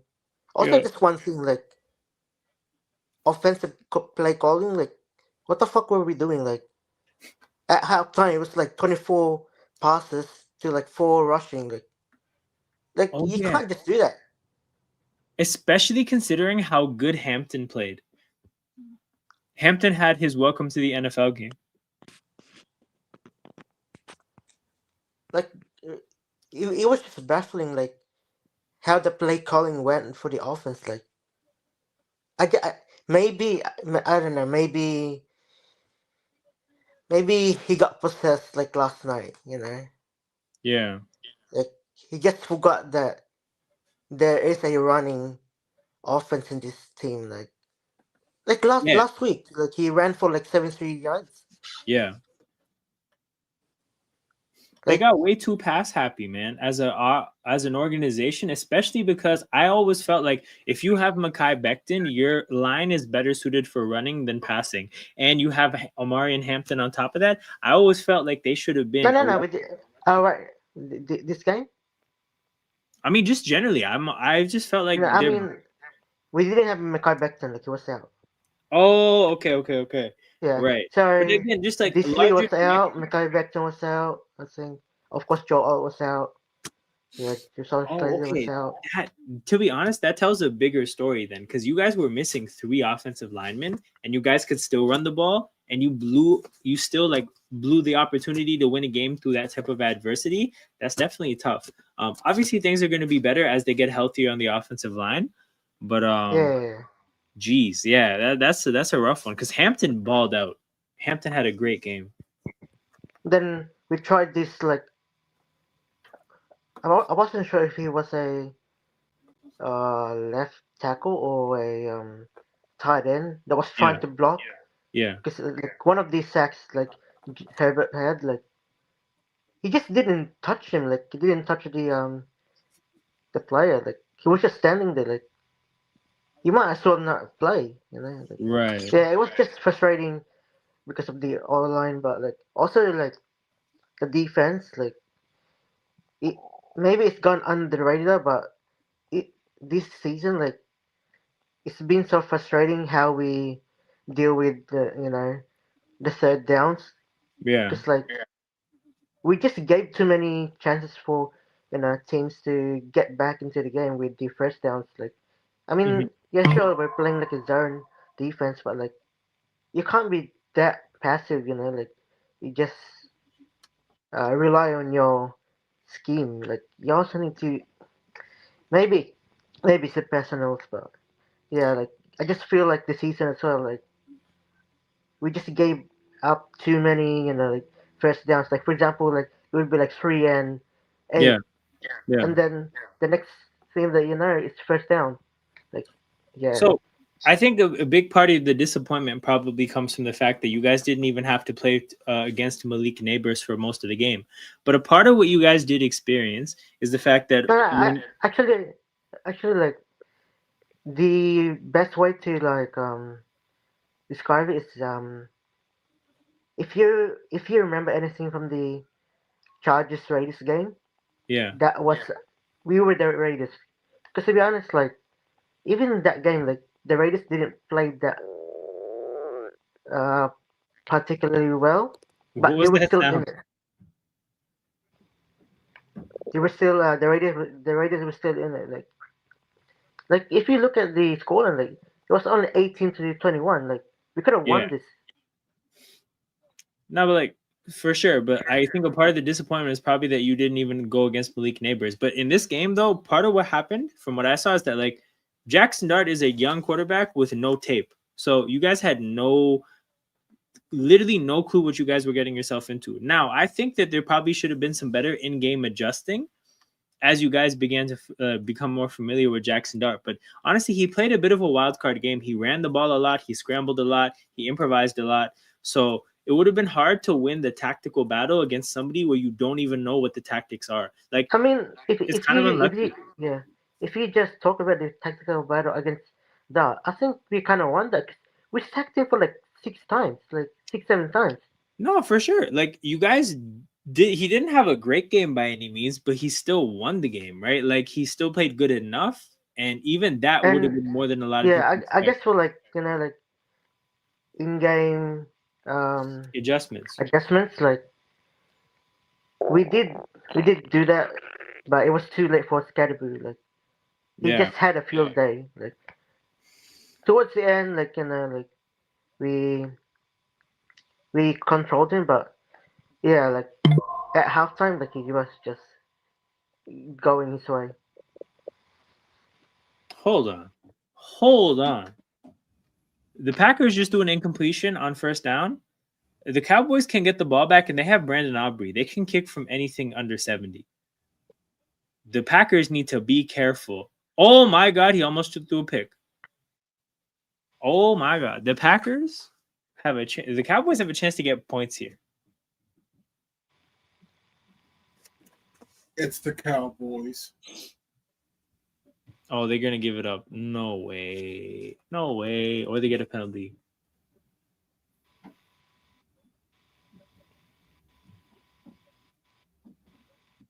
Jeez, Dallas.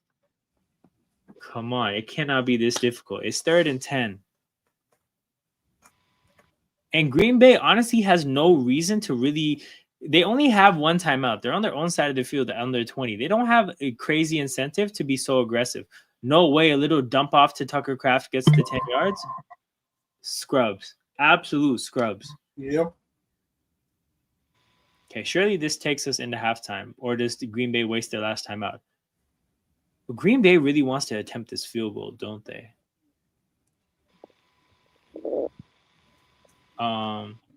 Okay, so what am I hearing? Yeah, I know. I keep hearing this sound. It must be Genwell then. What's that? Genwell, it sounds like does it not kind of sound like somebody's stomach grumbling? Yes, it sounds. Oh my God! Genwell, is your stomach grumbling? It is. Oh my God, bro, we're hearing this hungry motherfucker, bro, because it's early in the morning for you. Actually, like I didn't Oh eat my last night. That's why. fucking God! Go eat, brother. Okay. Yeah, but like, yeah, it's gonna be a busy week. I mean, start of the weekend. Like, What happened? Just wait. Okay, First and 10. The Green Bay Packers with no timeouts in 21 seconds and a very little incentive. A false start. Okay. Even less incentive now to be aggressive. And the referee is doing it to the wrong camera. I'm low-key pissed now.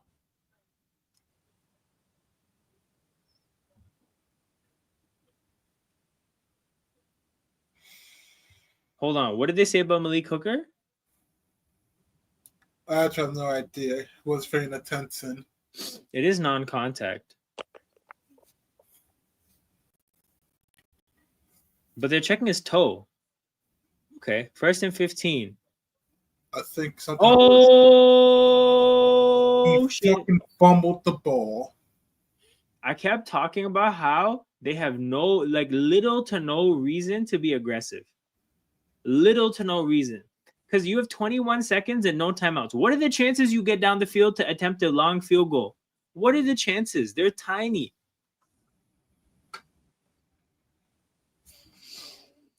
Who is that? Houston? This I think his name is Caleb. No, it's James Houston, I want to say. He looked decent against Philly. Now a big strip sack here. Dallas is going to get what? One crack at the end zone? No way. Yep, Celtics go on it. They got a fucking one-play touchdown. No way. Yeah, Green Bay just sold this game. No Wait, way. how behind are you? I'm pretty behind, bro. Like, He's usually like a player two behind me. there is no way Green Bay mismanaged this. Because again, guys, I'm not crazy, right? It makes no sense to be that aggressive. Holy shit, George Pickens. To be that aggressive, what are the odds that you get down the field in 21 seconds with no timeouts?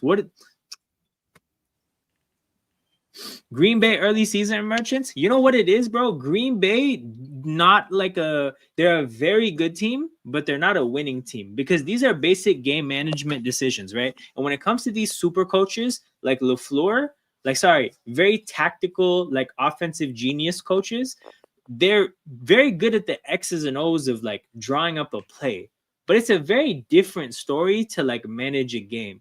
And this was disgusting game management. And again, this game was so one-sided at the start of the game. So one-sided, bro. At 13-0, it felt like, oh my God, we're about to see 52-3, right? But, you know, they left that dominant period up 11 points, and that's not enough. The game has not forget. Bro, Dallas gets the ball in the second half. Oh my God, I did forget that. That's crazy. They're up 3, about to get the ball. Yo, shout out to me for getting the Cowboys covering. That's crazy. I'm about to crash out. I don't know why I did that, but I did.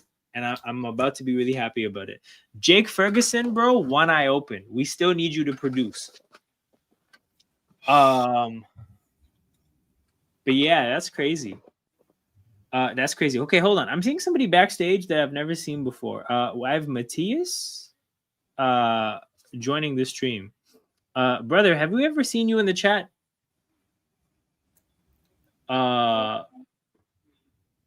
Still, it sounds like the math fantasy guy because Matthias math. Maybe we're gonna see. We're gonna see. He's muted still, so I mean, feel free to unmute and come hang out. Later. No, so you know what's crazy though? I gotta, because we've never met this guy before. Have you ever seen people's live streams get I don't know what the term is for it, but people will show up and they'll just like flash the camera, and then like the whole point is like then the person's stream gets taken off YouTube because of nudity? I think I have seen it. Yo, it was definitely a random, but bro, now you take a knee. Of course, bro. Of course. Now you do the right thing. I got my finger on the trigger about removing him just in case he's one of those people. Actually, you know what, Matthias, bro? When you're, I know it happened to a few people. Leave a thing in the private chat whenever you're ready to pop on. But we'll just keep it pushing from here. Halftime is actually. What's I just that? want because I'm gonna go soon. That's all. Okay. Yeah, so I just want to like finish it off. Like, yeah, the offense was just like bad. Yep. I mean, I guess you could say really bad, and then defense also bad, but especially like the special teams. We didn't have Good idea, uh, Jess. uh original kick returner or punt returner, which is Yeah. like their Davis. I mean, we tried Tahib still there. Like, I don't know what was going on. Right. Yeah, I mean, maybe other teams do it. Like, play your cornerback as the punt returner. I don't know. Yeah. Has that ever happened? No, I think that would be hilarious. I've long talked about how I kind of think Lamar Jackson would be like an unstoppable punt returner if he ever did that, but he never I would. mean, no, I didn't. One of the quarterbacks before did that, I can't think of who like that Michael person would Vick or be. something. Nah, not Vic. Because the thing is, bro, catching a punt is like if you're not a catching position, asking a person to catch a punt is a lot to ask for. Like, it's a very distinct thing and super valuable, right? Because if you muff a punt, you're basically giving the other team a chance to score right away. I just remember like one of the quarterbacks for like I, I guess he wasn't that successful, but he was still pretty good. Like he used Yeah. to be like a pretty good quarterback, but he would also return the kicks. But yeah, Okay. like for today and tomorrow, Yeah. it's gonna. I'm going to be so busy. Like I'm working like 5 to 11 p.m. and Okay. then yeah, it's gonna be like a function like every single night. So Yeah. it's gonna be hectic. But also, actually, I I think it was like last Friday night. I mean Friday night your time. Like who was playing like in college? Like was it Florida? Florida?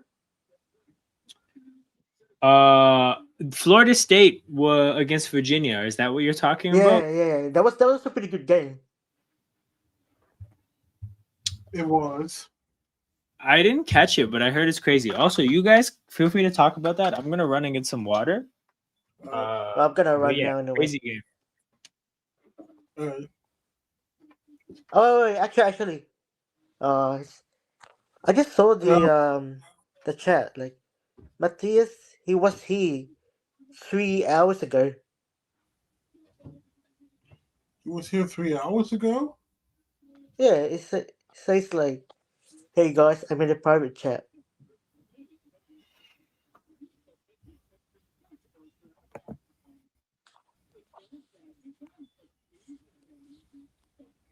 Oh, now I got to check. Yeah. All right, I gotta get ready. Have a good one. Yeah, 6. Have a good one.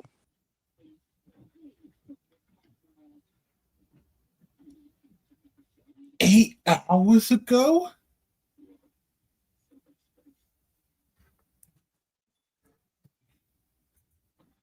Okay, now it feels a little weird now.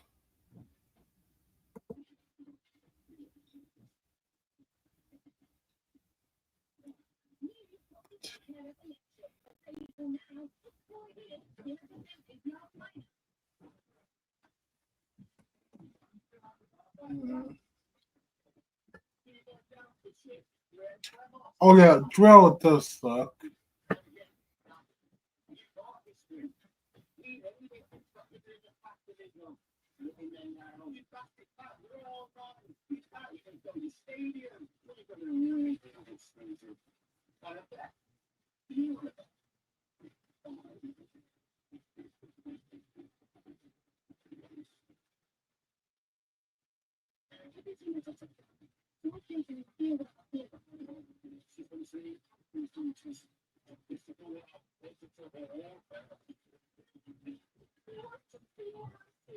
Not gonna see who the halftime person is.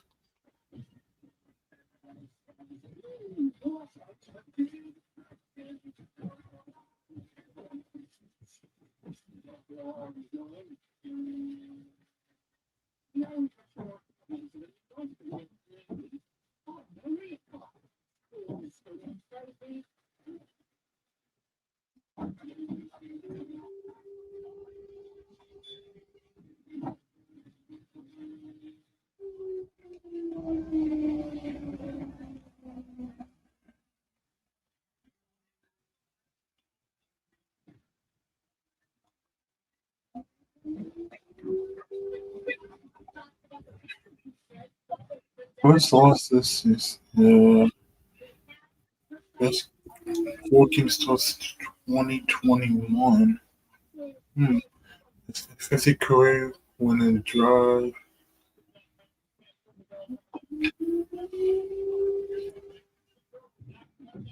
Oh, 4-9 against teams for winning records. 37 points this season, second most for 4 games. 2 at home for the first time since 2014. 10th straight road loss. Oh, Cleveland is not a road team at all. First time having a winning record for 4 games since 2018.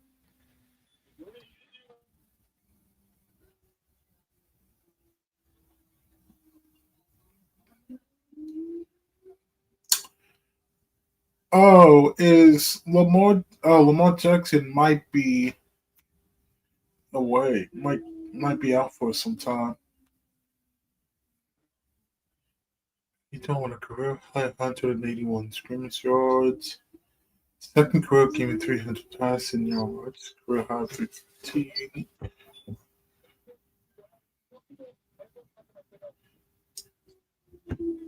13 straight home win. First 4 nerves since 2020. 8th straight loss teams. 1980.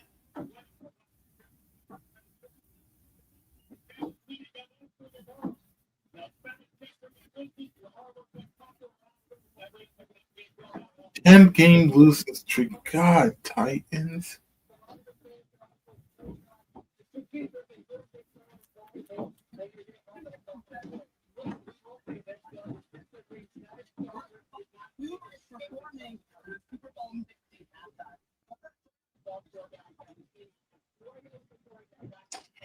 They really had to.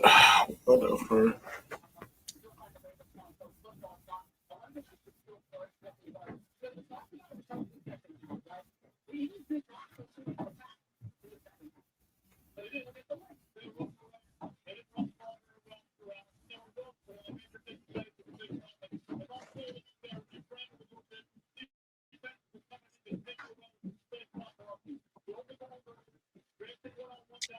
He's not here. Might as well.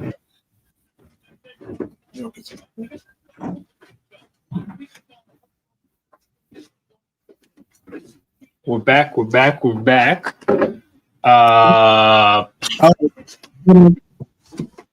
What's up? Yo, okay, so I appreciate this, Jez. I deleted the link. Yo, this Drew Aller guy stinks. I know this is an old comment, but yeah, man, like, I don't get the hype. I don't think he deserves that any of, like, it's just because of his physical profile, really. Oh my fucking god! I think we just saw who it is. It's Bad Bunny. It's Bad Bunny? Yes. Okay, Bad Bunny might be kind of lit. It might be. There's a chance.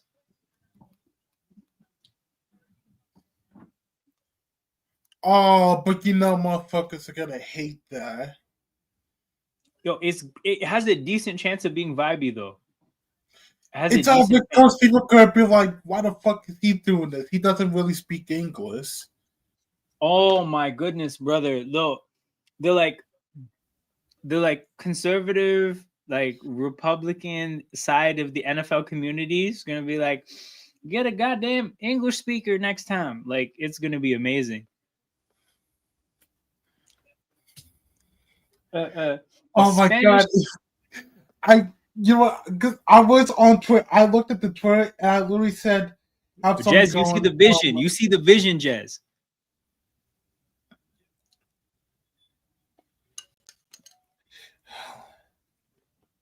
They're gonna be like a Spanish-speaking halftime show. That's not the America I remember. That's not my America. Damn, that's tough. But yeah, Drew Aller, physical attributes, and teams are willing to risk and gamble.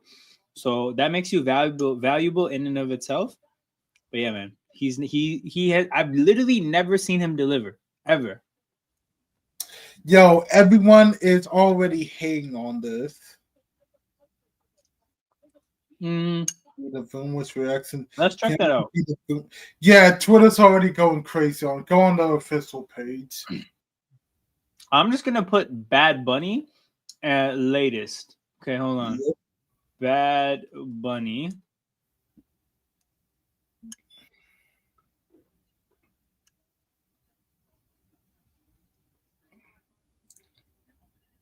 Don't worry, Bad Bunny. I think Bad Bunny is a great choice.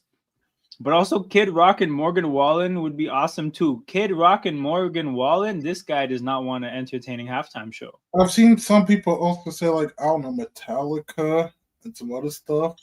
See, that I'm telling you, that side of the NFL fandom is going to see this and be like, no. When Bad Bunny brings out Cardi B during the Super Bowl halftime show to perform I Like It, bro, Stephon Diggs will not be at the game. Well, I'm sorry, Leon, but the Patriots are not making it. Nice, a non-English show for Americans. Yo, perfect. Bad Bunny, that makes no sense. He's huge, but he doesn't have any songs in English, and he refuses to speak English. It's not my America. Yeah, people are already going crazy over it.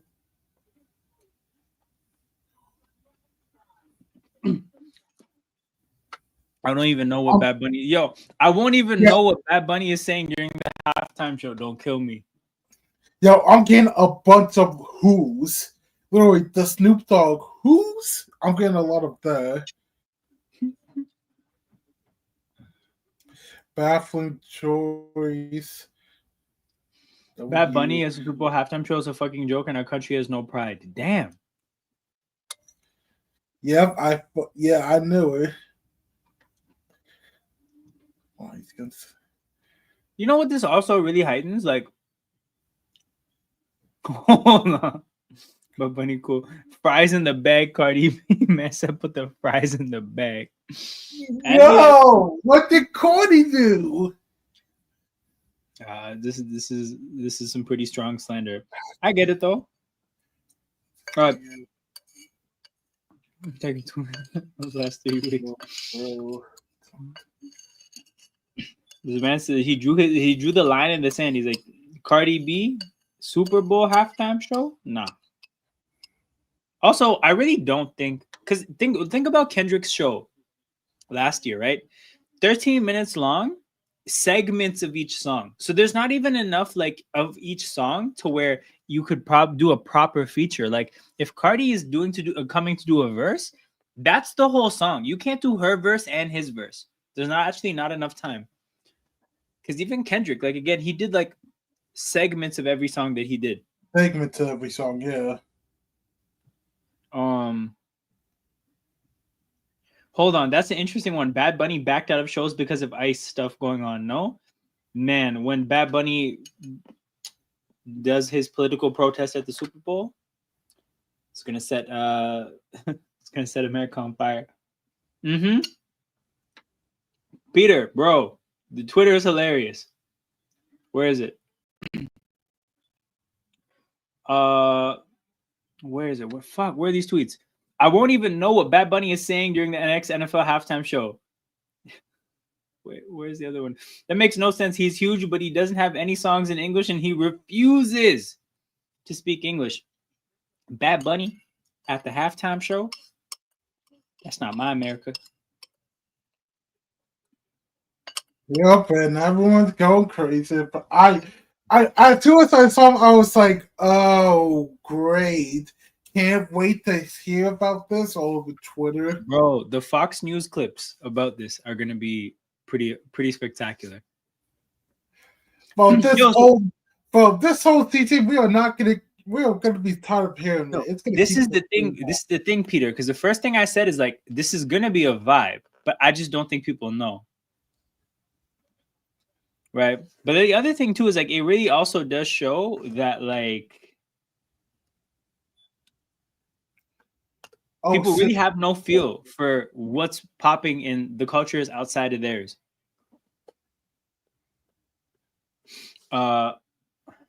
I need to collect apologies about Zachary OCT coaching. Jeez. Okay, man, come through. Yeah, come through. Bad Bunny's having guys lit on his show. Hold on. He has a show? I didn't know.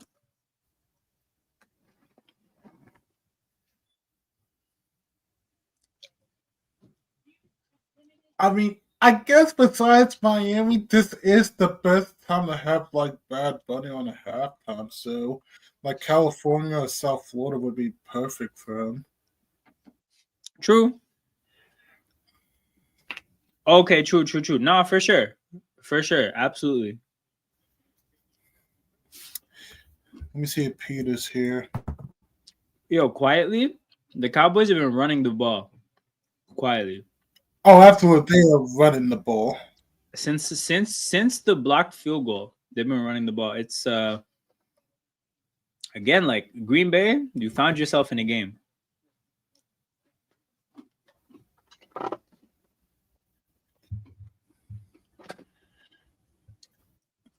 See, that's the George Pickens I know. Drop? Oh, in his tours, yeah. Bro, that was an easy fucking catch for Pickens.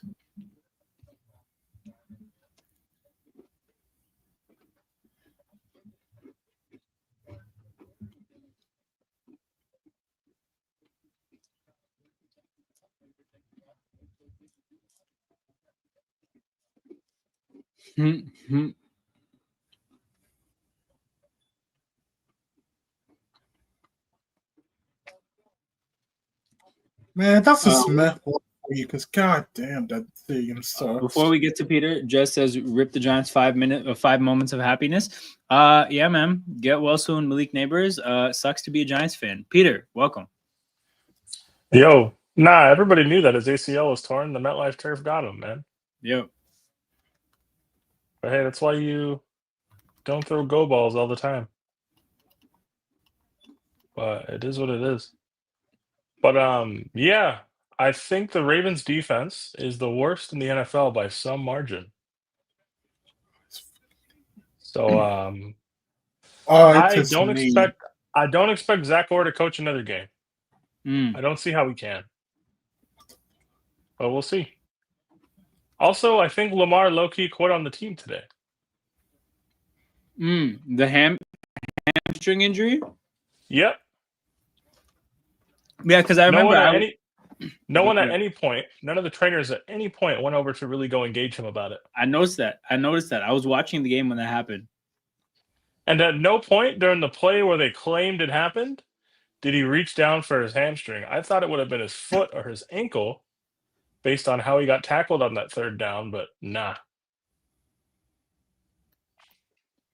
So I think I saw a stat about how they've given up touchdowns on like 8 in the last 9 drives at that point. Yeah, it was like scoring drives on 12 out of 13 at one point. Yeah. No, dude, that reminded me of like the Eagles in 23 when we were bad and Tampa Bay washed us in the wild card round. There was a point in the season where there was 8 touchdowns given up in a row defensively. And I was like, that kind of obviously gave me a bit of an association. But watching this game, I kind of got the feeling of like, hey, I've watched this kind of team before. It kind of sucks to have to watch a team like this. So yeah, I think the season's over. I was gonna say like I mentioned this earlier. It's tough to look at the Ravens and actually look at and observe signs that things are gonna get better. You can be hopeful, you can like have faith, right? But there's no tangible thing to look at and say, okay, this is going to and get by better. The season's over, I don't think there's a way that they can contend for the Super Bowl seriously. Right. Yeah. Like if Lamar's actually not hurt and is going to play on Sunday, Yeah. I think they could beat Houston. But I'm like not confident for them against any half decent team. Jez says, you think firing the head coach if y'all don't make the playoffs? Yes, because I think Lamar's about ready to tap out on the head coach. That's why he's going to get fired. Yeah. Yes. If it comes down to the quarterback or John Harbaugh, considering the quarterback already saved John Harbaugh's job once, Yep. people are not picking John Harbaugh. That's a much more. That's a much easier person to replace. Yep. Yeah. Ravens fans has been done with Harbaugh since like many years. I think it's time for him to go. I've been His cool is on like Harbaugh Tomlin, since 2022, to be but honest. worse. Ever since the wild card loss to Cincy, Yeah. which like the loss in and of itself wasn't a big deal. Like we were 7-point underdogs and we lost by 7 because we fumbled on the goal line in a tie game and they ran it back. Like the loss in itself wasn't a big deal. But it's like, hey, the way this offense is being run, our quarterback can't stay healthy, so we have no chance to win the Super Bowl like this anyways. Yeah. Might as well make a coaching change to try and build around this quarterback. But yeah, I think head coach and both coordinators should be gone by the end of the season at the absolute latest. But I think the D coordinator should be gone tomorrow. Like Chuck Pagano's already on the staff. Just make him D coordinator for the rest of the season. Like Zach Orr can't do it. He just can't do it. Nice guy, but he'll get to tell his kids he was a coordinator in the NFL and he got to coach in a playoff game, and that's awesome. But nah, it's not happening, and it won't happen. Now that freaking Nate Wiggins is hurt, Marlon Humphrey's hurt, Roquan Smith is hurt. Matabike might have a career-ending neck injury. Kyle Van Noy's nowhere to be found. Yeah, no, like you're losing the little bit of talent that you had. So yeah, he shouldn't coach another game. I don't want people to use the injury excuse for why the defense is bad either, because they were bad when they were healthy. Yeah. But oh well, it is what it is. But yeah, so season's over. It was fun. I'm like 2 weeks from doing mock drafts, but we'll see. I'm kind of feeling the same. I can't think of another season where I've thought the season was cooked this early into the season. Like recently. For the Ravens, not since like 2017 and before? Nah, because 16, 17, and 18, we missed the playoffs in the last week every time. Yeah. We'll have to talk like early 2010s. And even then, you guys were still good. Nah, it'd have to be like 2015 when everybody got hurt. Yeah. Because we started like 1-5, 1-6 or whatever. But they were losing every game by like one possession. So, yeah, probably 2015. Yeah. But, oh well.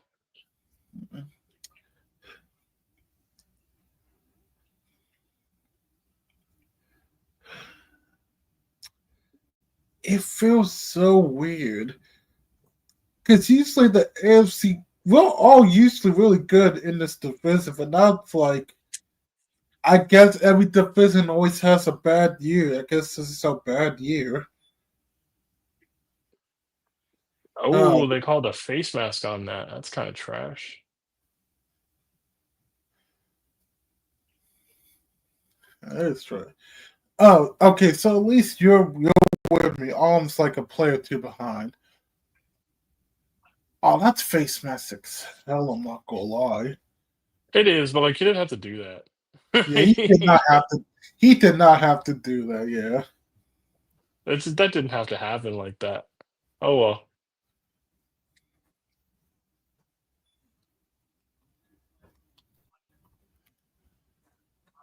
Yeah, Harbaugh was going to get fired at the bye week in 2018. We were on a 3-game losing streak. We had a week 10 bye. We started 4-2 and it went into the bye 4-5.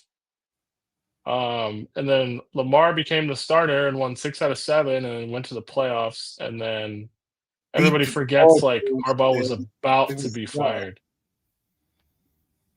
Because the season before that was that week 17 L against Cincy on like the 4th down when they scored a touchdown just to knock us out of the playoffs for no reason.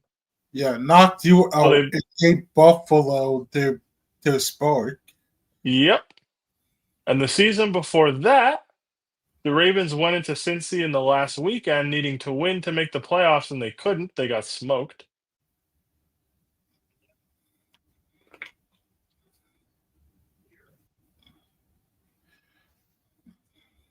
And that was also a Cincy that was out of the playoffs. And then the season before that was 2015. So we sucked. 2014, they made the wild card, I think. Yeah. Yeah.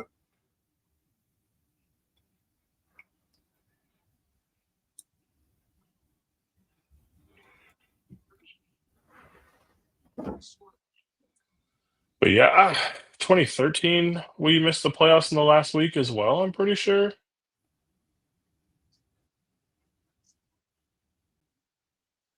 But like after the Super Bowl win, the Ravens like weren't that good for a while until Lamar showed up. Yeah. They didn't win this. They didn't win the division after In 2012 12, until yeah. 2018. Because the Steelers were winning the division like every year back It was then. us straight, and now it's y'all straight. But then it's gonna come back to us if we don't fuck this up. But yeah, the Steelers.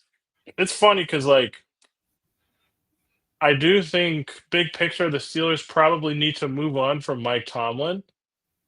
But I do think there's value in being a franchise that can win 9 to 10 games every single year and just be Yeah. consistent like that.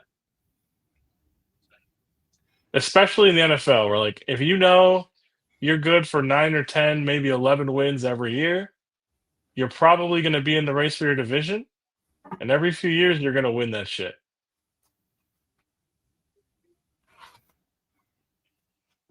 If the Steelers do win the division, Tomlin's not getting fired.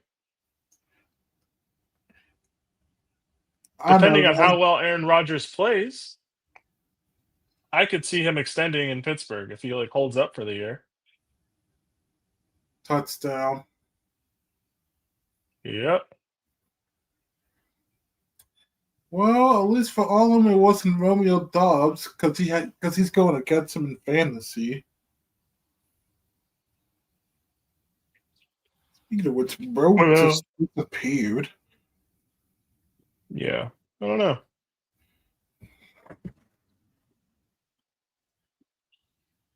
Okay. Ooh, Niners. Have you guys talked about the games already? I'm assuming you have. Yes, the last one that we didn't talk about all of them. The last one I remember was like Falcons Commanders, or maybe the game after. Dude, Bijan went crazy. Yeah, he went crazy. I think the last game we talked about was Giants Chargers because General was here. Chargers lost Joe Alt. He was in a boot watching the game. Yeah, and he told us that both of their starting tackles are not healthy now. So once Joe Alt went off, the pass rush for the Giants was just murdering Justin Herbert. What game did you want to talk about, Peter? I just caught on to the last little bit here. Just in general, I was asking if you guys had talked about the games today, but I did watch Giants Chargers because that was one of my local broadcasts this morning. Yeah, we talked about the whole early slate. But yeah, Okay. Giants Chargers. What did you see? Joe Alt got hurt in the second quarter. Malik Neighbors got hurt, but to be honest, I don't think that was like a big impact on the game today. Yeah. The Giants' run game is pretty underrated when you throw in a mobile quarterback. Yep.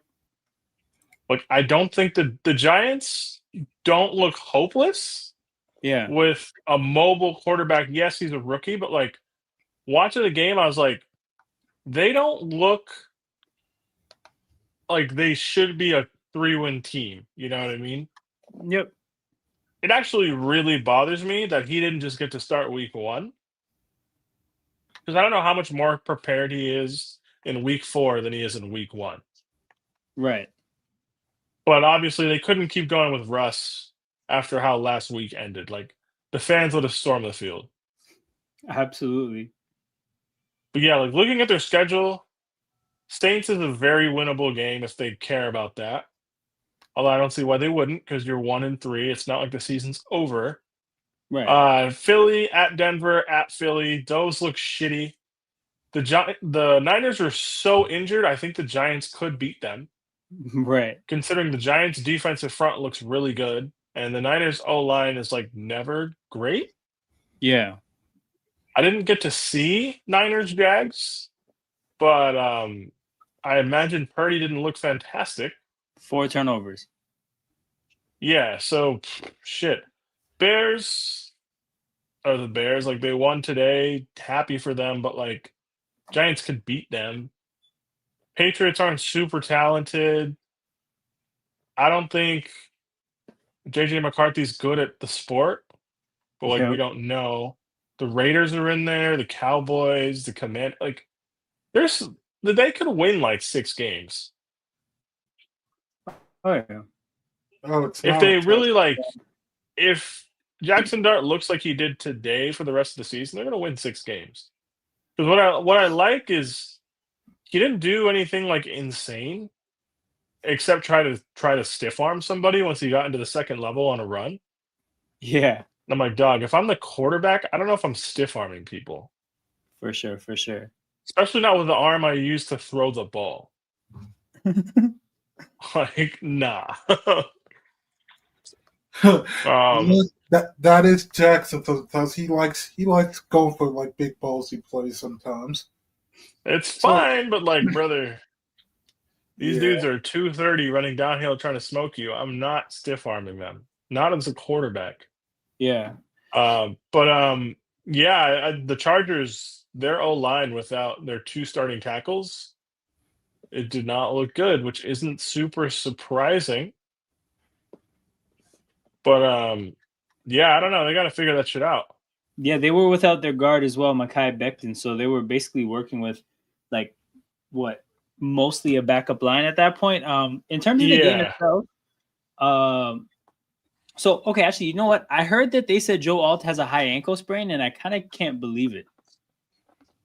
What do you mean you can't believe it? I don't know. It just like I didn't see the play itself, but I saw him getting carted off. I was like, oh, okay, this is fun. But if he was in a walking boot on the sideline without trainers around him in the second half, just kind of watching. Oh, I missed that. Okay. Yeah. I thought it. I saw him get carted off, and I was like, that sucks. But then like the camera panned to him right before kickoff for the second half, and he was in like it wasn't like a boot like up to the knee either. Right. Okay. It was like a boot to like mid shin, maybe. Yeah. He didn't have like crutches or anything, which is why I thought it was weird. I was like, this guy just got carted off the field. Why is he chilling? I'm like, I don't know. They clearly know more than I do. Yeah. So I mean, maybe he does have a high ankle sprain. Who knows? You mentioned it earlier though. Like the point is that they're not going to be healthy because if he has a high ankle sprain as like a 330-pound human, like you're not talking about feeling normal for what, like 8 weeks? Depending on severity, but like I'm looking at their schedule now. Home against Washington next week, at Miami the week after, home against the Colts and the Vikings, and then at Tennessee. So if you wanted to zoom out 6 weeks, that's home against the Steelers on Monday Night Football. Yeah. Of course, we're not like factoring in like severity, and nobody has like a timeline or anything yet. But it's like they're gonna have to do some patchwork with their O-line, man. And I can't believe. Go ahead. I think they could beat Miami. I think they could beat Washington. Yep. But after watching the Colts front and like just knowing like Brian Flores and like the Vikings, I don't know if, especially games are 5 days apart from each other. Yeah. Like I don't know. It's a huge risk to run your quarterback through all that shit. Yeah, I thought that given the fact that they had mostly a backup offensive line, the fact that they still got that production from their running back and they still lost was like, oh my God, there was an opportunity here to win a game that like you probably shouldn't have won because of mitigating circumstances, being the offensive line, and you kind of blew that opportunity. It's funny though, dude, because like they shouldn't have won probably, but Herbert had some bad picks. Yeah. Yep. He had some bad picks that got turned into points. Yeah, which is really and like I don't think the turnovers were a result of poor own line play. Yeah. Like generally across the game it was a problem. But Herbert turned it over, and I don't think the Giants did. Like I think it was generally just that was the difference.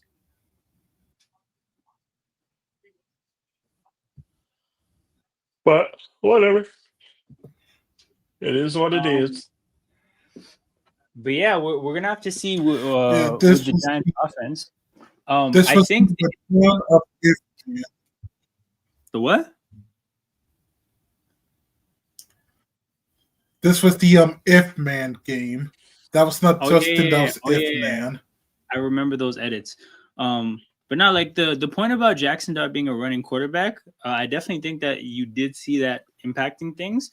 And I think a part of what went wrong for the Chargers today is that they ran into a quarterback that there's no tape on that's stylistically really different than Russell Wilson. So it's like they almost got the most unlucky, or they had the most just the worst position, because whoever plays the Giants next week, I think it's the Saints, at least you have a little bit of tape. And then it just gets easier and easier from that point onwards. But yeah, they kind of got a mystery box. The inside of the mystery box was fucked up for them. And they just kind of have to take that on the chin. But Scatterboo looks like a legit NFL running back. Yep.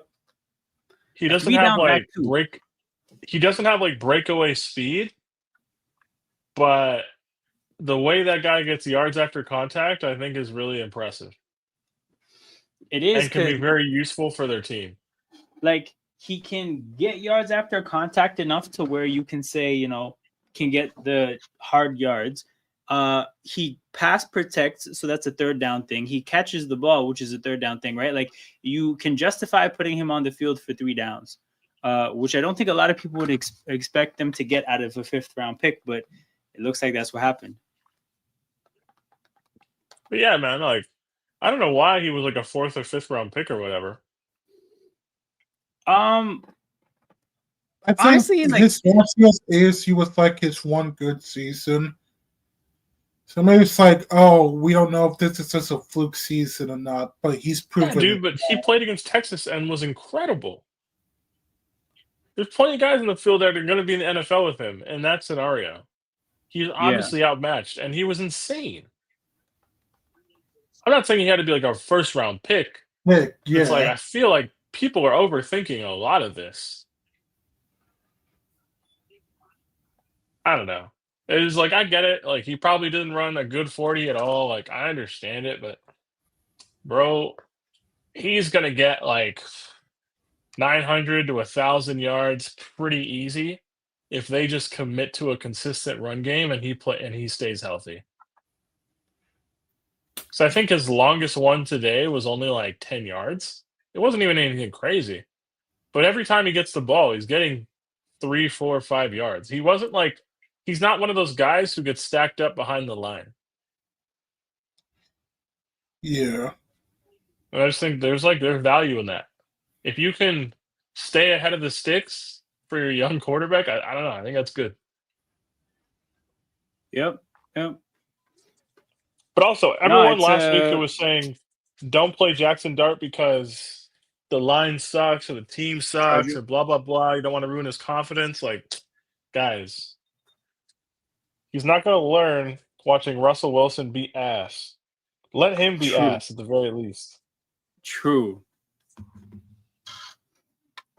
No, for sure. I think a lot of people also who made a big deal out of the Chargers being the matchup. Yeah, it's safe to say that looks like a horrible call at this point. The Chargers' defense is good. Like I thought their defense as a whole was good today. Yeah, But like I just think there's such an element of surprise when you're a mobile quarterback in like your first start, where people don't really know what the fuck is going to happen to them. especially in this offense because we haven't really seen the mobile quarterback stuff for a while now. Nope. I'm just now seeing Cavante Turpin get this catch on the sideline. Are there any other 1:00 games that you had thoughts on? Because we haven't done the 4:00 games yet. Let me look. What even were the Titans are horrible. Yes. Horrible. I think Callahan's gonna get fired the next couple of weeks. Yep. Titans are horrible. The Texans offense I don't think was good. They No. were just like I don't know, dude. The Titans were just offering nothing. But it's like teams give up. Like when you watch your offense doing nothing as a defense, you're giving up at some point. Yep. But no, the Texans, I don't think they had a touchdown. Yeah, they didn't score a touchdown until the fourth quarter. Which is crazy. Yeah, like, I don't know, dude. I'm not going to kill them about it. Just like the Just 6-0 till the fourth quarter. Stop it.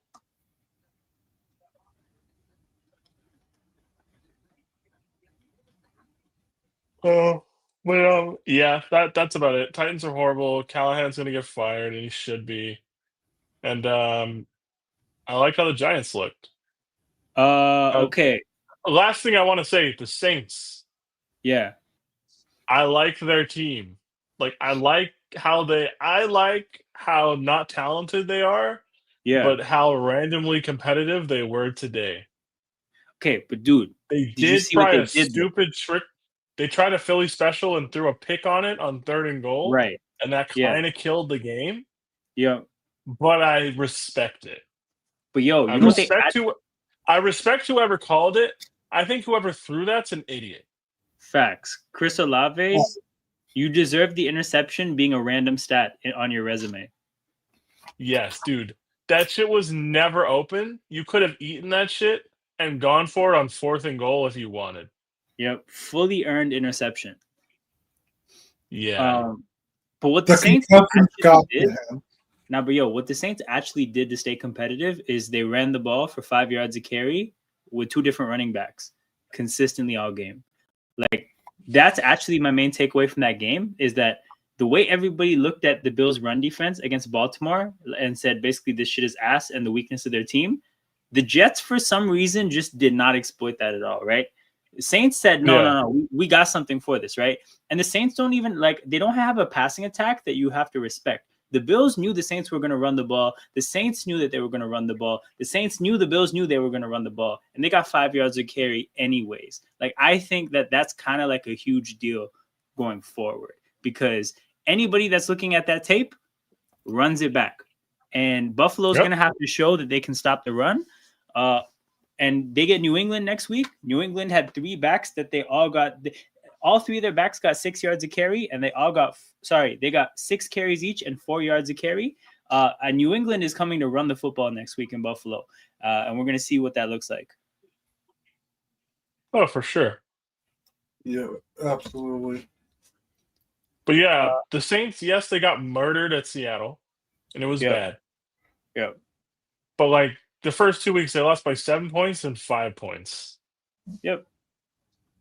The Saints' next 3 games, home against the Giants, home against the Patriots, at Chicago. There's an at Carolina before their bye week. Yeah. I don't know, man. I also, Spencer Rattler doesn't look horrendous. No, yeah. He doesn't look horrendous. That makes drafting Tyler Schuff even stupider. Yeah, for sure. I still, no one will ever ask why the fuck that guy's on the team. Yeah. But why the fuck is he on the team? Especially if you're going to use like the dual threat, like you're going to use the dual threat option of a Spencer Rattler. Yeah. Why the fuck did you draft Tyler Shuff in the second round? Yeah. Also, Because if he's you're like Kellen, never going to play. if you're Kellen Moore, the three quarterbacks you called plays for, Dak Prescott, Justin Herbert, Jalen Hurts, all had a respectable amount of mobility. What the hell are you doing with Yep. Tyler Shuck? Exactly, right? No. Yeah, I don't get it. You think it's like a GM and like owner pick? Well, there's your fantasy. Well, it feels like it because one, the Saints have kind of sucked at drafting as of late, so that part of it checks out. But yeah, nothing would suggest that Kellen Moore would go, Dak to Herbert. The implication with taking him second round was they were going to start him at some point this season, right? Exactly, because Rattler I think is a 5th round pick, so there's not an organizational investment. I just think Kellen Moore took a look at both quarterbacks and clearly liked the 5th rounder better than this guy, or than the second rounder. But yeah, I don't know, man. Like I don't know. I don't think Rattler's playing bad enough to get benched. It's not my decision, right? But I wouldn't be benching him. Absolutely. Like he hasn't lost the job. He hasn't done anything to lose the job. It's a different conversation to talk about how good he is, but he's definitely not a bad quarterback. It's not like he's not playing like anywhere near Russell Wilson bad. Yes, for sure. Like if it was Russell Wilson bad, I'd be like, all right, why are you playing? Like play the next guy. Yeah. But afternoon games. Okay, actually, hold on.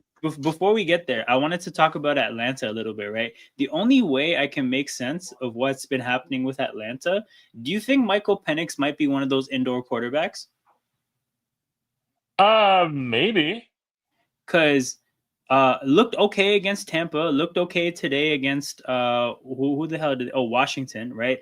Looked absolutely horrible in Carolina. Played okay against Minnesota in the dome. Like I have no real information about this, but I just look at those 3 games. I'm like, how did you play so shit against Carolina, right? The same defense that New England just put 40 up against. And the only thing I can think about is like, he just might be a dome quarterback. So I'm going to keep an eye on that one. But like, what the fuck, man? Look what happened to Carolina this week.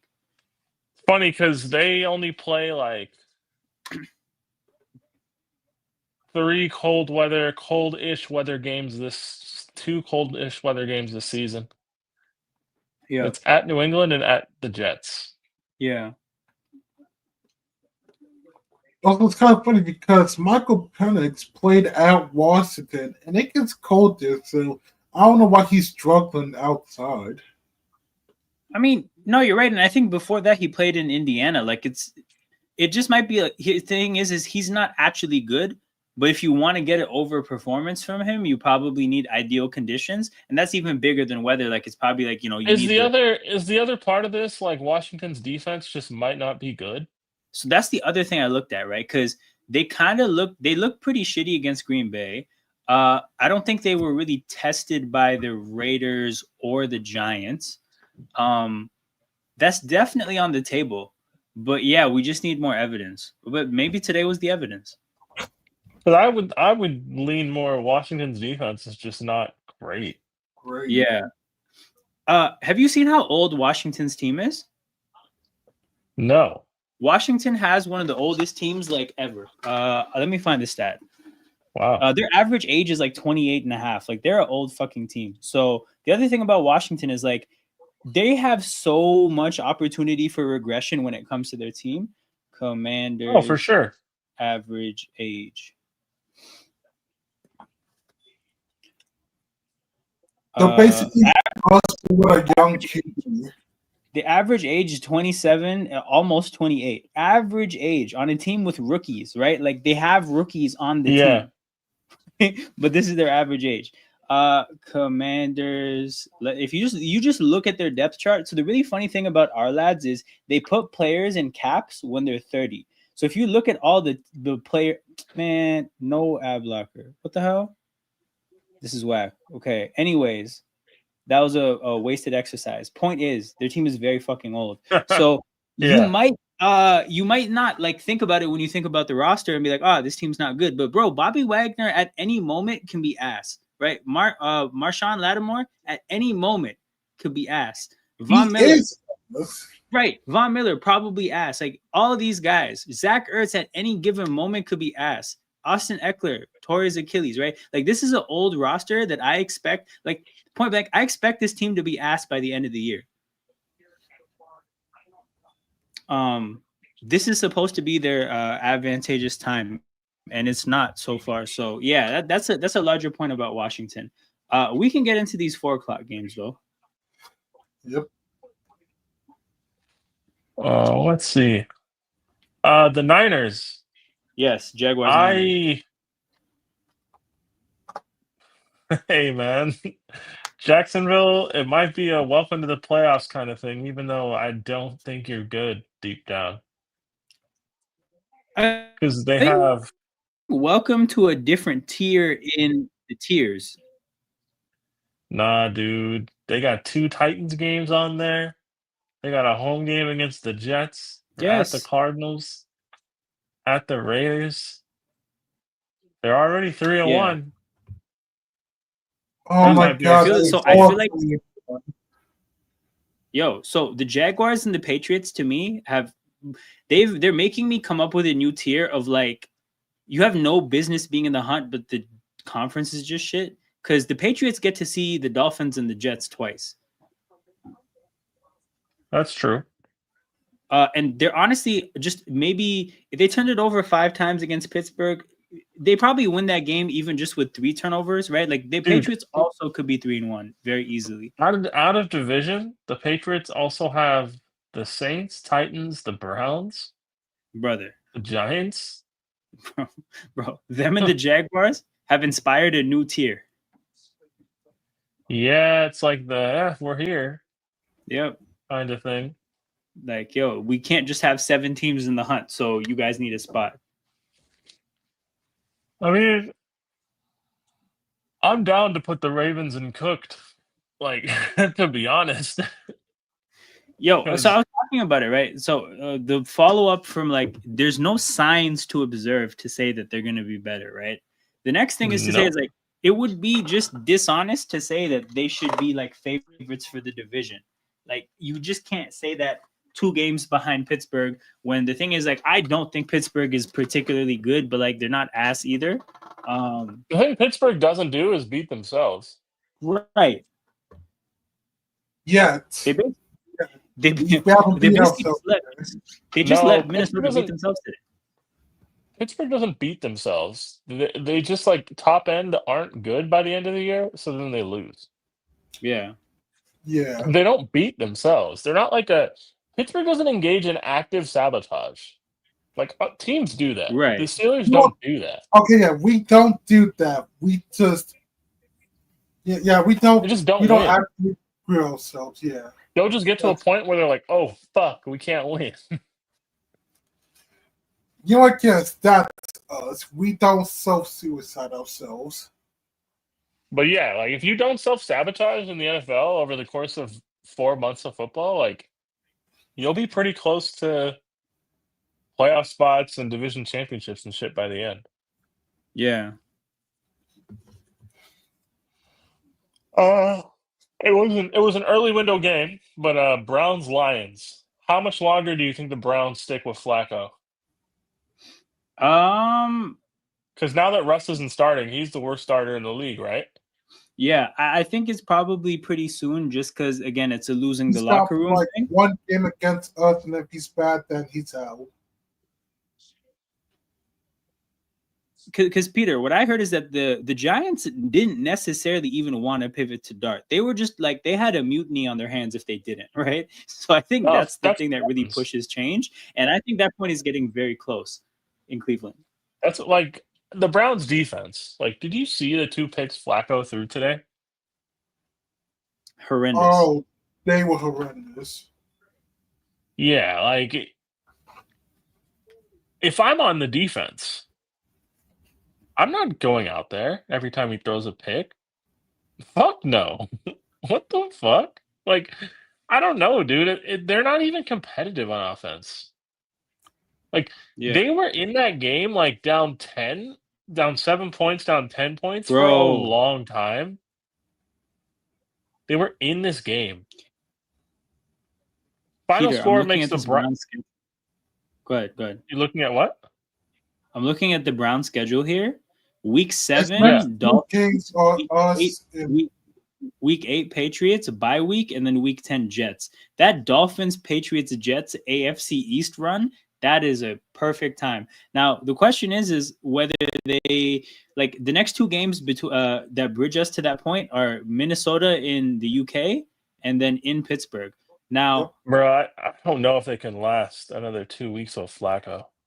I feel like you might have to turn to Dylan Gabriel against Pittsburgh because, to be honest, I wouldn't be scared of Pittsburgh's defense at this point, right? I might be scared of Brian Flores as an individual, but I think you got to give Flacco that one game in the UK against Brian Flores, and then in Pittsburgh, week 6, it's got to be Dylan Gabriel. I mean, I don't hate it, but they got to switch sooner rather than later. Yep. So the other thing I thought was interesting is that the Giants quarterback situation, right? Like the thing is, they brought Russ in to be a 1, they brought Jameis to be a 2. They didn't bring either of them in to be a 3, right? You can sell Jackson Dart on the idea of like, you're a young player, come be the 3. Now that he's the starter, right? Somebody has to be a 3 and deeply unhappy. Now, if you have to move somebody because they're not really into the idea of being a 3 in a NFL where there's so little quarterback depth that like some random guys start every year, and like every year there's a couple teams that need quarterbacks in like November or something, right? I could imagine one of those quarterbacks wants out. Now, Jameis signed a 2-year deal, and he's actually down to be the backup, so it makes sense to keep Jameis. Apparently, they're going to try to trade Russell Wilson. I think that's hilarious. I think he's just going to get cut. Yeah, there's no trade market for Russ with how he was playing. Oh, man. Russ as a free agent. There would have, ironically, been a better trade market for Russ if he had never started this year. Yes. Oh, my goodness, yes. If he never I think started, the sample size this year, those 3 games, killed any trade market for him. Bro, when Russ gets cut and signs for the Vikings? What team would he even? The thing is, like, Russ can't go start anywhere. So here's the thing, Peter. I bring that name up because the Vikings signed Daniel Jones after he got cut last year. So we know they're down. They also brought in Josh Dobbs and just like started him 3 days after he got there. Like, if the shit gets bad with McCarthy and Wentz, I just wouldn't be surprised if they kick the tires on like, let's see what KOC can do with Wilson. I don't think it's fair to put Wentz bad in the same bracket as McCarthy. I think Wentz as the insurance plan is completely fine. No, you're right, but I could just see that changing from now until like week 10, let's say. Maybe. Because you're right. I don't know. Wentz today wasn't like detrimental, right? But he has detrimental in his game. No, 100%. But I just think like they are. I don't. Maybe I'm being too harsh on JJ McCarthy, but I don't fucking see anything. No, for sure. I legit don't see anything there. They fucked that up big time.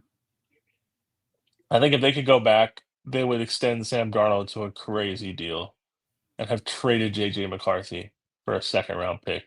Dude, they could have paid Daniel Jones. They had him in-house. They had an up-close and personal scouting of Daniel Jones, and they let him walk, and they let Darnold walk. You know, like, you let 2 quarterbacks that have a combined total of 6 wins so far leave for JJ McCarthy.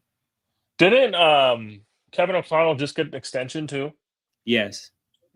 I'm sure that was part of it. It's like, hey, we have to try this quarterback. Yeah. Also, to be fair, what quarterback has the Vikings really developed? Like Kirk Cousins? Who else? So here's the thing. No, I don't think they even developed Kirk Cousins. So I wouldn't say that they've developed anybody. I think they've maximized just about everybody. Like I don't think there was any more to get out of Kirk Cousins, Sam Darnold, or anybody else who played these random spot starts. Like I think they maximize quarterbacks better than anything, which is I think actually the worst indictment about the whole JJ McCarthy thing. No, 100%. Yeah. Yeah, they got 35 touchdowns out of Sam Darnold last year. Yeah, 35 touchdowns, yeah. He has 5 through 4 games this year. Yeah. They got 35 touchdowns, and they let the dude walk. That's so crazy to me.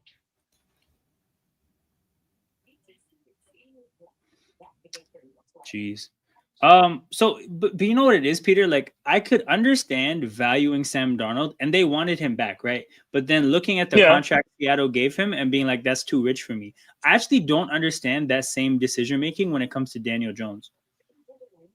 Yeah, letting him go be somebody else's like prove it deal.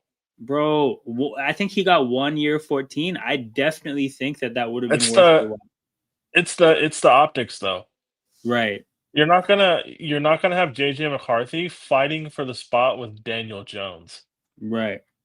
If you extend Sam Darnold, you have to trade JJ McCarthy. They clearly didn't want to trade him after spending that like top 10 pick or whatever on him.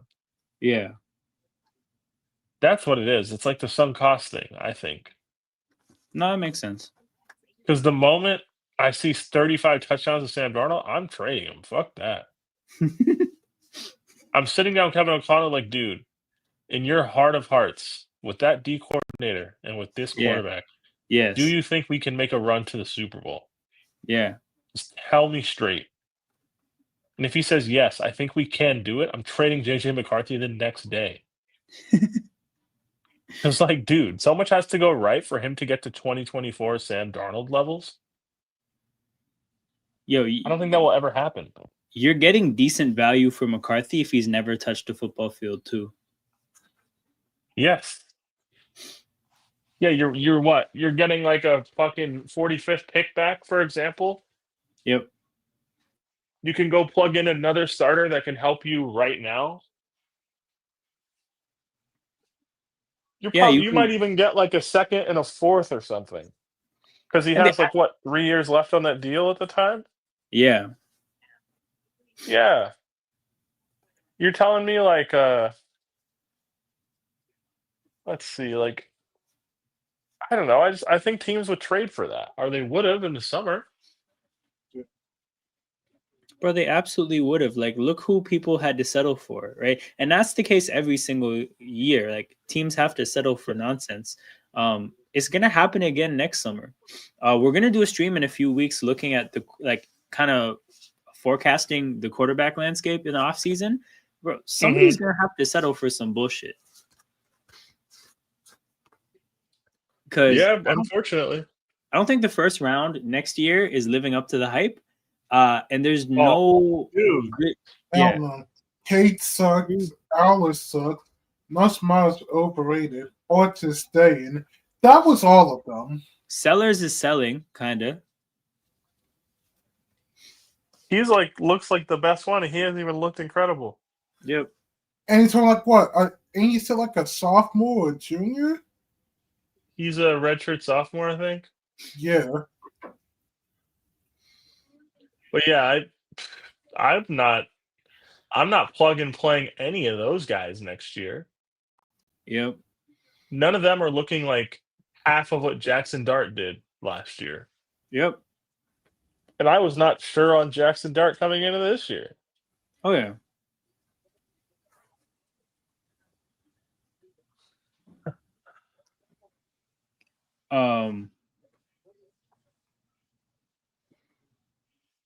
Do you think when the Browns pivot to Dylan Gabriel, he gets the rest of the season?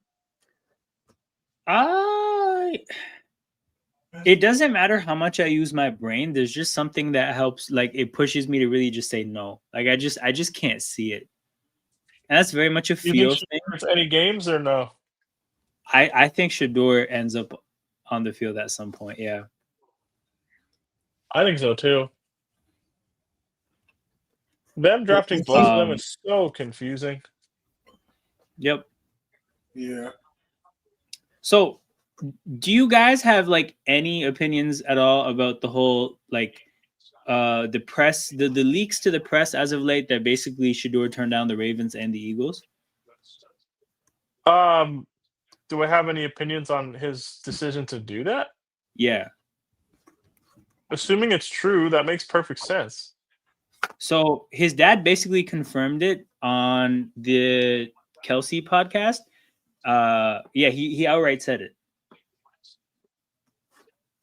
Yeah, I mean, you're never going to play there. Yeah.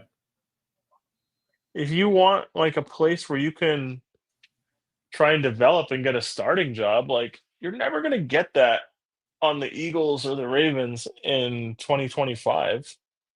You know who? When I saw this, you know what it immediately made me think of? Do you remember how Tyrod Taylor basically never played as a Raven? Yeah, it's that. It's never, bro. Flacco played every game. Yeah, they drafted him 2013, right? And he just straight up Yeah. never played, sat on the bench for like fucking 4 years. Yeah, and then Buffalo was like, holy shit, this guy can win games. Yes. Dude, like 2014, 2015, like people were out, like Ravens fans were out on Flacco for like a while. Yep. The Super Bowl gas got him through 2013. Yep. We didn't make the playoffs. We were 8-8, and then the next year he played sick in the wild card game through that backbreaking pick in the divisional round. It's like, all right, it's Flacco, whatever. Like by Yeah. 2016, 17, like Flacco had dipped a lot. Mm-hmm. Like people would have been down to try Tyrod Taylor. Like it's not like it was never going to be like the ceiling of like what Joe Flacco was doing at his peak, just launching the ball down the field. But people were down to try Tyrod Taylor. Yeah. And in Tyrod Taylor's defense, he did get the Bills to the playoffs. Yep. That did happen. He Absolutely. clearly wasn't a scrub quarterback at his best. Yep.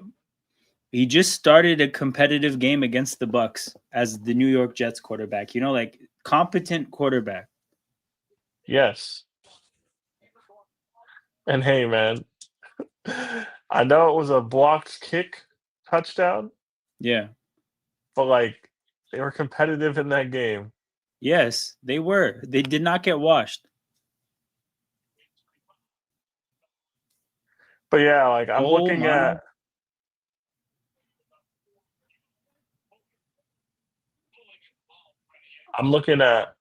Tyrod Taylor's career stats. That's so funny. 4 years in the Ravens, never played. No, 3 bro, years starter Yep. 3 year starter in Buffalo. That's the first thing that came to mind. Like, guys, there's a great case study for this. You guys are talking in theory way too much for no reason. There's a practical example. Yep. That's so crazy. What the hell were the Bills' records even in these seasons? Oh, it's right here. He was 7-6, 7-8, 8-6. Yeah, meant is slightly bad. Yeah. Well, like so, these 22 and 22, 3 seasons as a starter in Buffalo. Yeah, it's like not even bad. I don't know, dude. Like, it's not like great. That's so funny. He's also been in the league for such a long time. Yeah. And then I wonder what he has to say about like, does he think he maybe? I think needs to be in front of a microphone about this issue, and we just haven't heard a word.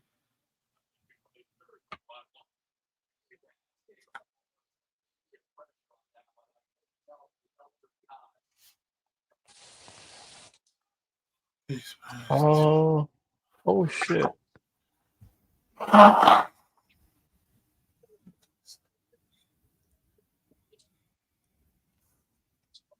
So not to cut you guys off, but yo, this game is making me reevaluate the Packers a lot now. Hey, man. The Browns broke them. Yo, for real. No, like the thing is, I began to see it in the second half of the Commanders game because they fried the Lions and then they came out in the first half against the Commanders. It looked solid. Their offense actually looked like dog shit that second half. Tyrod Taylor was low-key cooking something crazy in Buffalo's first year. 24 total touchdowns, 7 turnovers. Yep. Hey, man. He was cooking. I respect that. That's so sick that he was their starting quarterback for a minute. Mm-hmm. That's so fucking awesome. And then they went from Tyrod Taylor to Josh Allen, right? Yes. There may have been I don't think there was a bridge. No, dude. Josh Allen started from day one. Yeah. Yeah, I thought there was like some time of like Nathan and Teddy. Wait, which Teddy? Teddy Bridgewater? Whoa, I don't remember that at all. Did Bridgewater play for Buffalo? No, when you say Peterman, right? That may have happened during a year that Tyrod was hurt because he did begin to pick up injuries, and I think that was the end of his time as a starter. It's mostly because he couldn't stay healthy, I think. Yeah. But I don't know. Actually, wait, you know what? Let's look this up. Okay, Josh Allen. His second year, he had 3,600 total yards in Buffalo in 15 games. Yeah. 2017. Tyrod Taylor's a savage. That's so sick.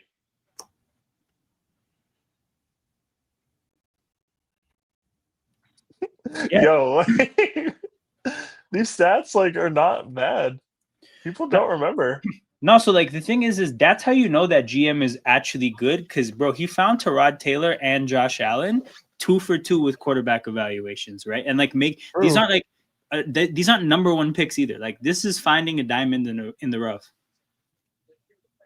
Dude, yeah, third year he had 3,200 yards and 18 touchdowns and 6 turnovers, but he missed a game. Yeah. And then the playoff game they sucked, but they lost 10-3.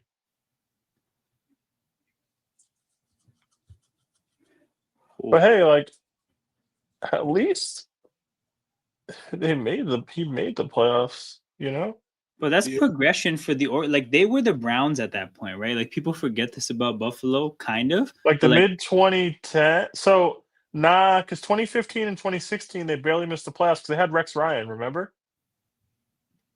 Oh, hold on. Yes, yes. Who was their quarterback with before? Oh, Fitzpatrick. Fitzmagic, I think. Oh, okay, yeah. Pre-Fitzpatrick, they were like the Browns.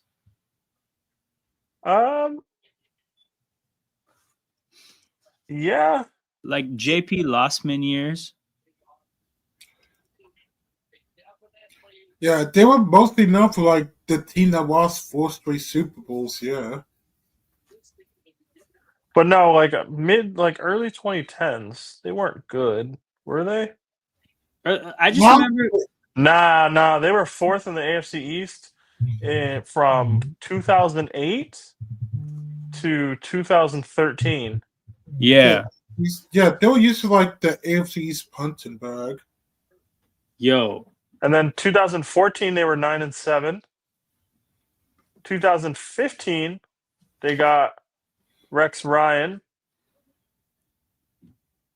They were 8-8, and then they were 7-9. And then 2017 they hired John McDermott. And that was the first year they wild card L. He didn't actually win a playoff game till 2020. Yeah. Because everybody forgets, but 2019 they had the hilarious playoff game against the Texans. Oh yeah. It went to overtime, right? Yep. Yeah, I remember that. Nobody remembers. Yeah, I remember. they got to Deshaun Watson and they couldn't It- sack him. He bounced off the Hit pass him rusher. in the eye, and he still got that pass off. Yo, Nobody remembers, but your boy remembers. I remember. Because, to go from that to what happened to the Chiefs, funniest 2 weeks Yo, for the Texans. actually. Okay, watching that playoff game though, like that is one of my like favorite playoff football moments because I just like there was nothing like it. Something about that game was crazy. Because the it was Texans being up like 20 and getting fucking smoked. Yo, being up 24, right? But then not even losing, getting belt to ass in the same game you were up 24. They That got shit's belt to crazy. ass so hard the Chiefs didn't have fireworks anymore. Bro, like how? Yo, it was at that moment where I felt like Bill O'Brien should never get another job in football. That's not reasonable, but it's how I felt. I get it. Oh, it was reasonable. I'm gonna go rotate my laundry. I'll be back in like 5 minutes. But just leave me in the Say stream. less. Oh. We'll get into some of these games. Actually, hold on. Yo, my bad, Mattia. I realized I wasn't looking at the private Okay, chat. I was trying to say that man's been Yo, ready. my bad. Mattia, English football narrator. Oh, English football narrator. Okay, I'm gonna just leave you here. My bad. Let me find the where is this the one? Oh yeah, this is the one. Okay, cool. Yeah, I'm gonna just leave you here, bro. If you do any weird shit, we're kicking you out. I'm kidding. I just mean like, don't show up and get the stream banned off YouTube. But yeah, I'm just gonna leave you here. He said, I don't know why, but my prediction is Packers to win. I don't know why. It's because they're probably the better team, but they don't look like it right now. Okay, Yep. Games. This one, bro. Niners turned it over 4 times. That's crazy. What the Jaguars have become is a team that actually just makes less mistakes somehow, some way, right? They have averaged, I believe, 3 turnovers forced a game. And as much as Trevor Lawrence tries to give the 3 turnovers back, he hasn't been able to in every game. So the formula for a Jaguars win is basically force the turnovers and don't turn the ball over yourself. That's how this team gets wins. The Jaguars, my understanding of that team is I actually think that they're a phenomenally coached team. Like, I think they are so well coached. I just don't think their roster is good. So they have an opportunity to be a good team next year, like a seriously good team. But the roster has to get better. That being said, in terms of the Niners, I think losing Bosa obviously hurt a lot. They just keep getting injuries left, right, and center. It's really bad. I think they're going to come crashing back down to earth in terms of their record. 3-0 was very flattering. I don't know if you have any thoughts or feelings, but yeah. No. But this game, none at all. Right. And then the game is back, so we'll get to Colts Rams during the next break. Disco Flash it's going back to commercial. Oh, true. Okay, Disco Flash says go Dallas. Yo, you know what? Go Dallas, man. Green Bay is a real threat to the 1 seed. Go Dallas. Okay. Rams Niners. Sorry. Rams Colts. Colts should have won this game, man. AD Mitchell just gave the Rams 2 touchdowns. I don't think the Rams had a particularly good game. I think they had a better showing against the Eagles. I think that might mean the Colts are legit good as far as like a roster. Daniel Jones threw 3 picks, I think. I think that's ultimately going to be he threw 2 picks. That's ultimately going to be what's that? No, welcome back, Daniel Jones, for this game. Welcome back. Facts. I think that's ultimately going to be what ruins this great roster. Mm-hmm. But it looks like a great roster. But yeah, obviously you can't be giving up 88-yard touchdowns with the game on the line. They held the Rams rushing attack. I think the running backs got 22 carries for 98 yards. So that's like, it's not horrible. It's not great. It's solid. But yeah, obviously Rams offense did numbers in the air. That's maybe the hitch as far as like their performance today. But as a whole, man, like they were able to move the ball on the ground. They were able to move the ball in the air. kind of disappointed in the Rams. I thought that they would play really good after the loss against the Eagles, but I still think the Rams are going to beat up on the Niners. So that's that. You have any thoughts on this game? Oh, Colts Rams? not really. No. Well, I fell asleep during these games. Oh yeah, okay, true. Bears Raiders. Okay, both these teams, I don't think they're good. I think this was a fairly mistake-prone game. I remember seeing a lot of turnovers when I was watching Red Zone. Let me look at that now. Yeah, so Caleb had 2 fumbles, didn't lose any of them. He threw 1 pick. And then Gino is the one who threw 3 picks. So, and Genty fumbled. Gino threw another 3 picks. Bro, and then Genty fumbled. So the Raiders turned it over 3 more times than the other team, and they still almost had a chance to win. Oh my goodness, they outgained the Bears. Hey, guess who's here? Who? Ravens fan. Oh shit, Ravens are trash. I'm a Lions fan. Let's go. Hey, that's 2 Ravens fans basically conveying to us that they think the Ravens are cooked because Peter kind of had similar sentiments. And I said I'm a Lions fan. Okay. So you're watching your rival Green Bay Packers getting. I think they're in the process of losing this game, so that's good for you. I'm assuming you're going to be enjoying that. What game were we at? Bears Raiders? Yeah. Yo, the fact that the Raiders still had a chance to win this game after turning it over this often, that's a pretty big indictment on the Bears. That's an issue for me. But yeah, both these teams are not that good. That just leaves us with Ravens Chiefs, and we'll leave that for when Peter gets back. So Ravens fantasy here. Peter is doing his laundry. He'll be back. So we'll have 2 Ravens fans to talk about the game when we get to that one. But yeah, it looks like this has turned out to be a great game. Packers Cowboys. It looks like we're going to get a great finish. So I'm pretty grateful for that. Jordan, you are so lucky. Jeez.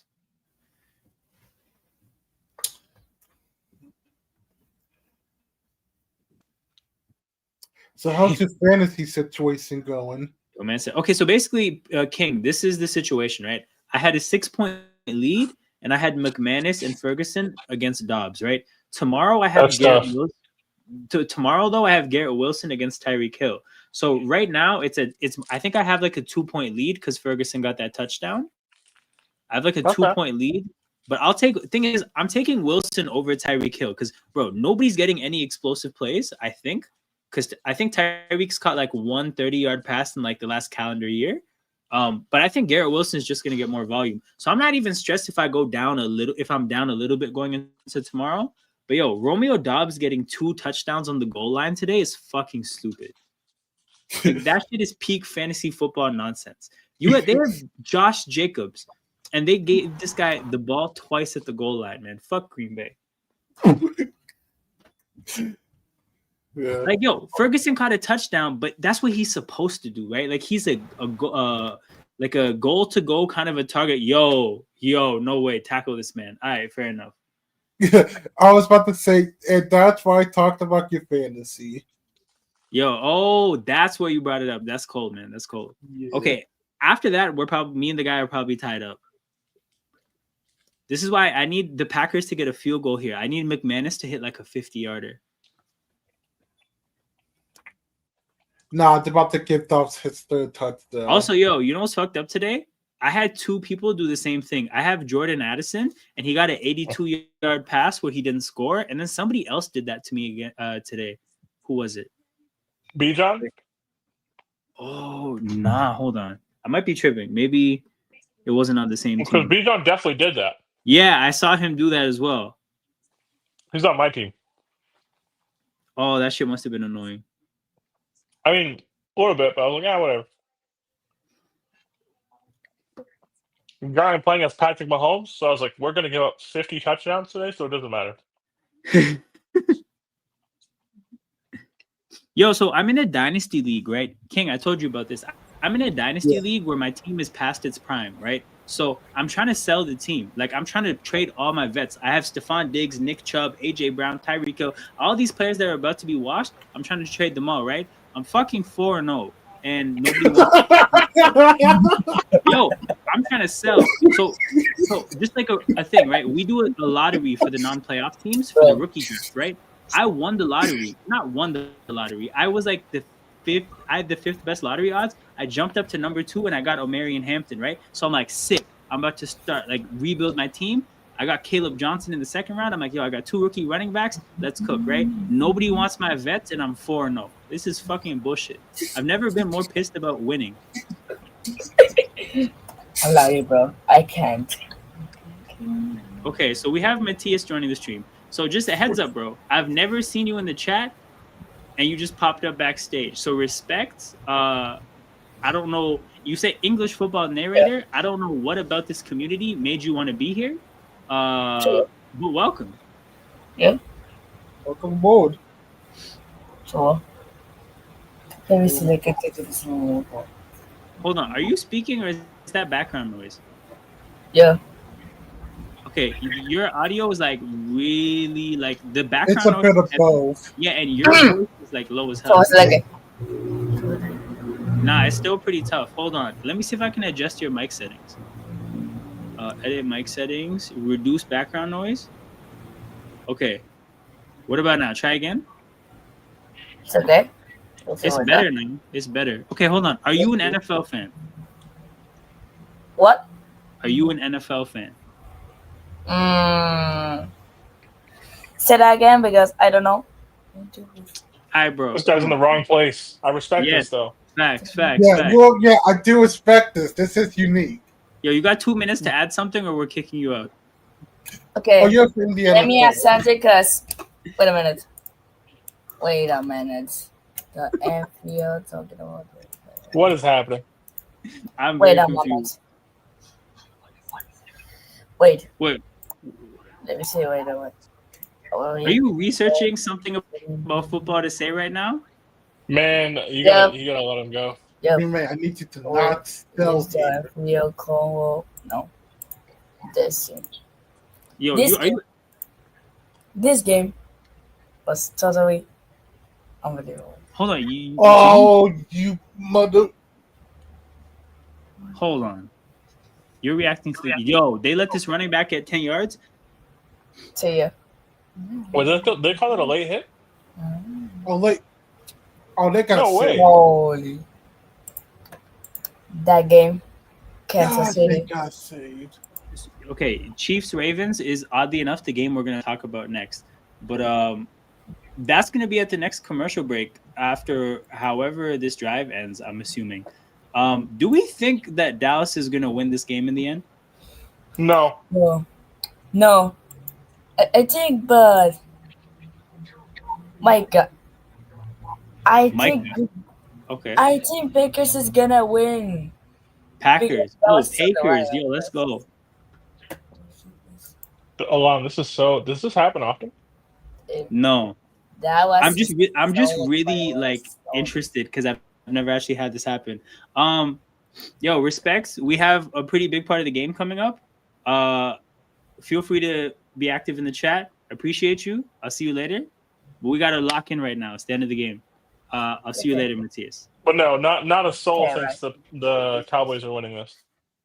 But if you do, like, I don't know, bro. Yo, what is Okay, I'm really delayed, so I just saw what that linebacker just did. Yep. Oh my god. This is the guy who hit the shit out of Matthew Golden too, but this guy's just stupid today. What is wrong with him?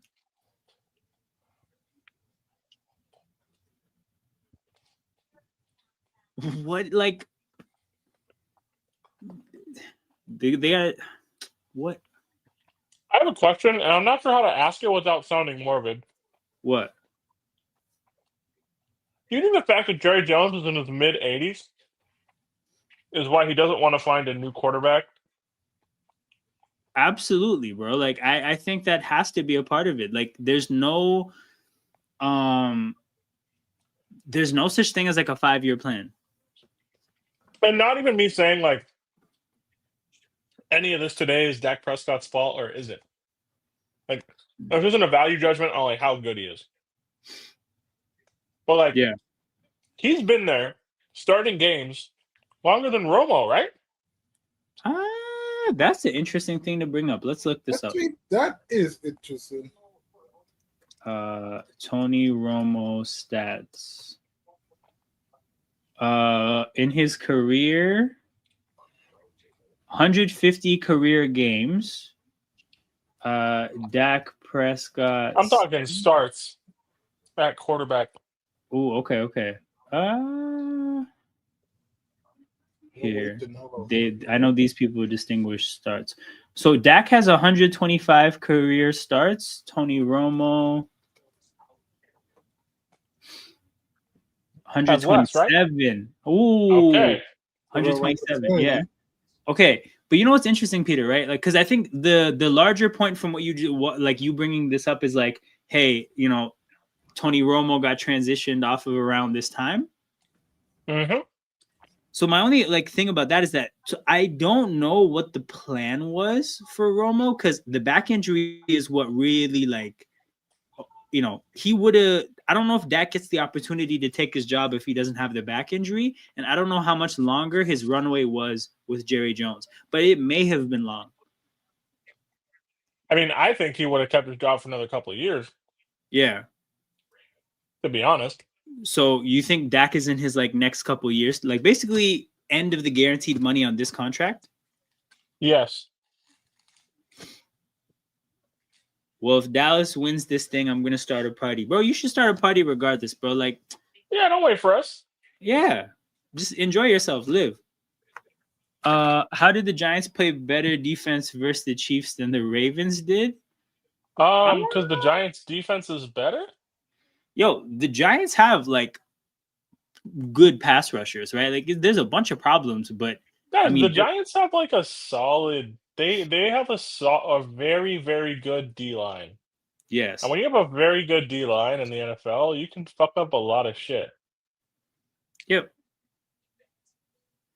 Just because the Giants are bad does not mean their defense is bad. Yeah. The Giants are bad because Russell Wilson's unplayable. Yeah.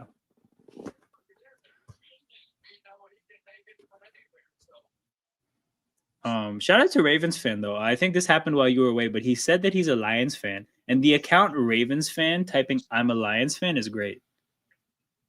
Yeah, it's very funny. You're not settling for a field goal here, hypothetically, are you? Yeah, no, bro. The way, considering how much time is left on the clock. Yep. Is that like a nerd thing to say? Like this is 4-down territory? I don't think so. I don't think so. Consider the fact that Dallas is calling the timeouts, they'll absolutely want this back. I mean, I would treat this as 4-down territory if I was the Packers. So here's the thing, right? It's 3rd and 10. What is the 4th down that's too big for you to go for it? Bruh. 4th and 6 for me. 4th and 6 don't even care, to be honest. Jeez, okay. I don't even care unless it's like 4th and 15. Okay, so basically you have to go backwards at this point. Interesting. Yeah. See, it's like even if you kick for field goal, you tie. It's not like you're taking a 1-point lead and you win it if they fuck up a field goal or it gets blocked or something. Yeah. You're gonna play for overtime? Nah. None of this matters, and that's oh my god, your fantasy. Yeah, none of this matters anymore. But like, yeah, I need Ferguson to get his lick back. Well, Brandon Aubrey got taken out of the game, so that's good. I literally just joked, hey, watch him get his 3rd touchdown. Yo, the Guardian cap is so funny to me. I don't know why, but the Guardian cap to me is so hilarious. Well, it just makes them look like a bobblehead. Like they automatically look like an inanimate object. Or Jordan Love's my quarterback, so I matched Mahomes 4 touchdowns with 4 touchdowns with Jordan Love, so that's good.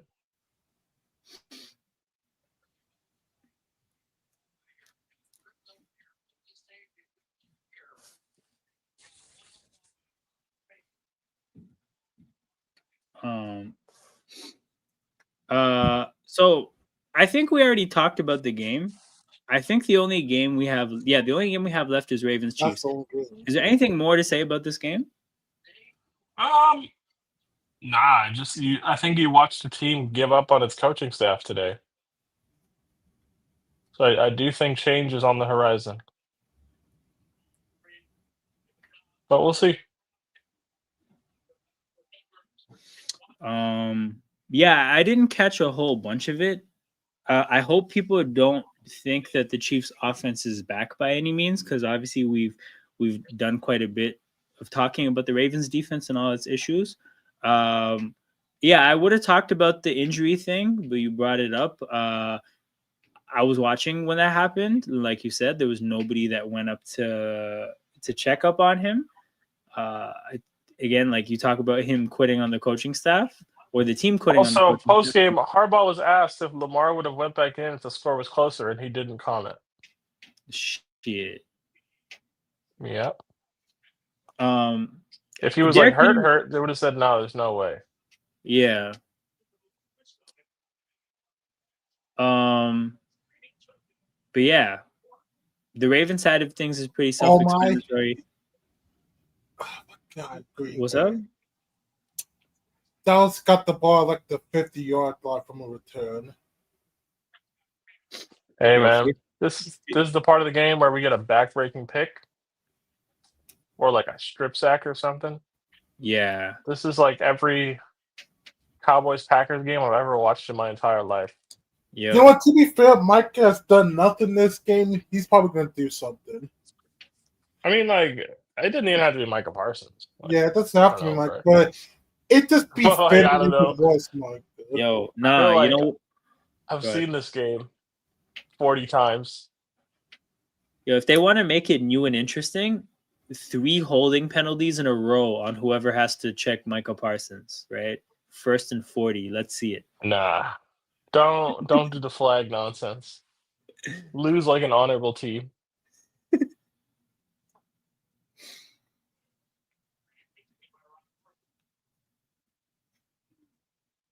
Oh, okay. Question, Peter. Do you think anything has to be done about field goals now that kickers are making them like crazy? No. Okay. Because what oh shit, oh, yeah, you already told me about this. What a lot of people are talking, or like people kind of don't talk about when it comes to the kickers this year, there was actually a rule change going into this year about kicking balls, and basically they used to be regulated to where the balls had to be new, and each team's staff had 30 minutes to basically wear the balls down and break them in, right?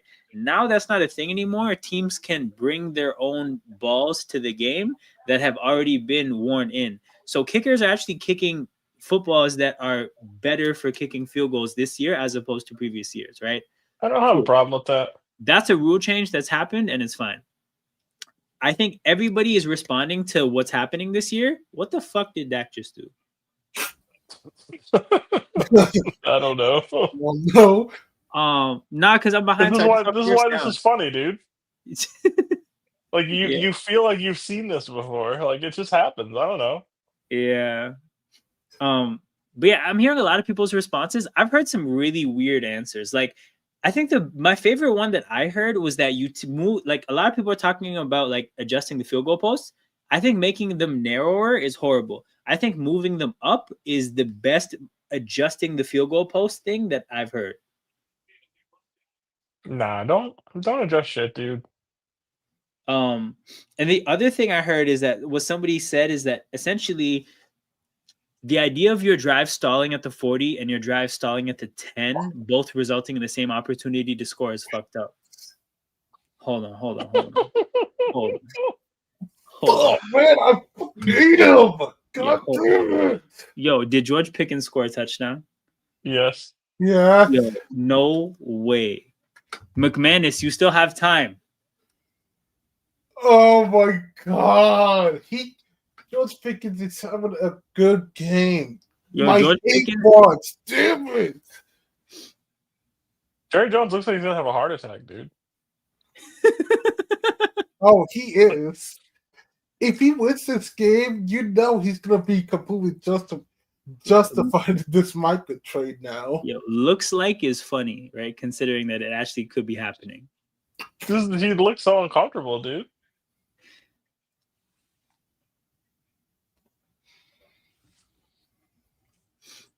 Yo, All right, no- 43 seconds, 3 timeouts.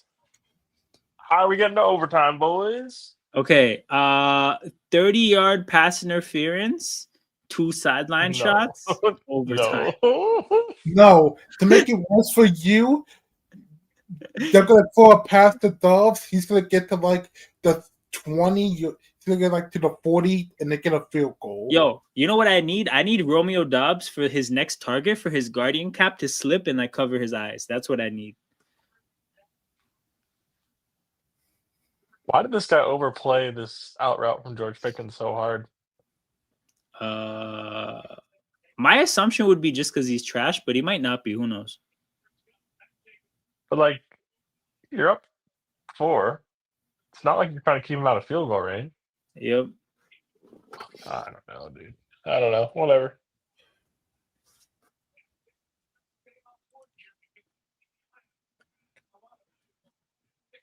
Yeah, so I still to this point, like literally, I don't know why I picked the Cowboys to cover, but I'm very happy that I did at this point. What was the spread? So I think it got down to 6.5, but I got them covering 7.5. 7.5 on the road? The NFL, dude. Yeah.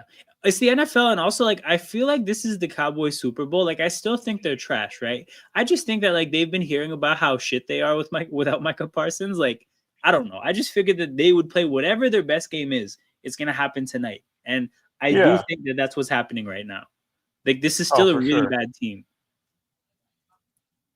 One game-winning drive in final 2 minutes. Well, damn, Troy, can you get 2? Can you do it twice to Texas?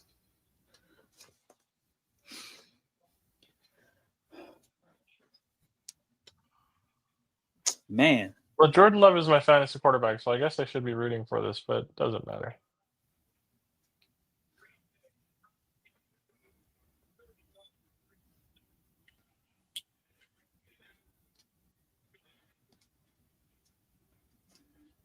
I mean, good for the Cowboys, I guess. This defense is so bad. And no way, man. No way. Nothing Yo, a great game is happening, and Ravens fan is just thinking about the Ravens. That's tough. Yeah, Ravens fan. It's not. Don't make it about us, brother. We're not that important. Like, just enjoy the funny. Oh my! Okay, how's Dallas gonna screw this up? Let me know when you saw that play. Yeah, let us know. Bro, it's gonna be comically late. Like, it's gonna be comically late, bro. I haven't even seen first down yet.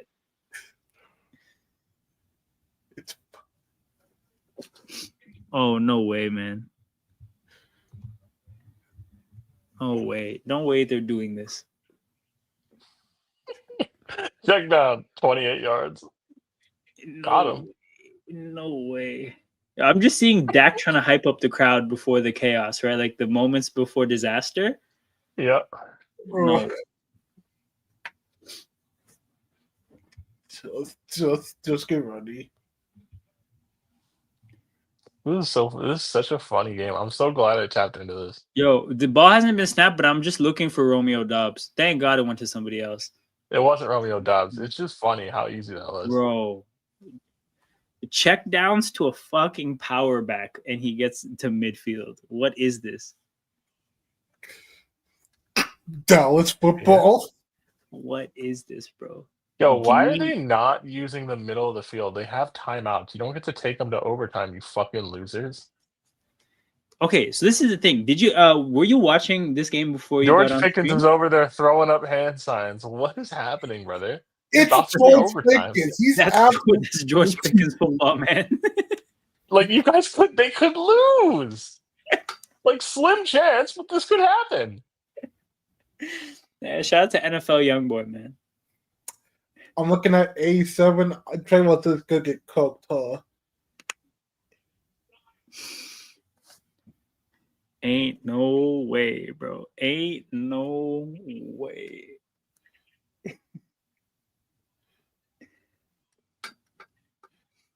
But yeah, Peter, if you didn't watch the first half, basically the Cowboys got 7 points for free because of bad clock management from LaFleur. So you talking about him not using the middle of the field. I just don't think that's a good game manager. I think he's X's and O's, sure. But I think from a game management standpoint, he's not it.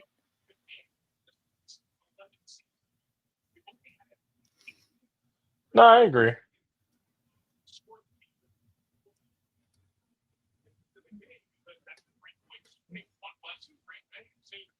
All right, so I just saw them get to the 39. It's a 57-yard kick from here. I believe this kicker has hit from like 60 before, or at least like 60. But also, he got his block for a 2-point conversion. So, I mean, there's two ways to look at it, bro. Like, lightning doesn't strike twice type shit. Like, they got the block out of the way, or there's a frailty, and Dallas knows it.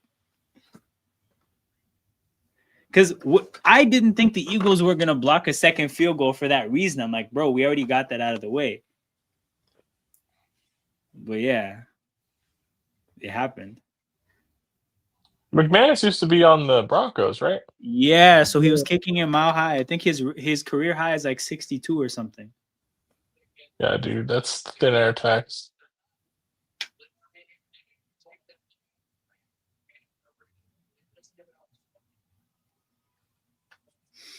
Actually, yeah, his career high is 61, and that's thin air tax. So, like, that's like regular life 58.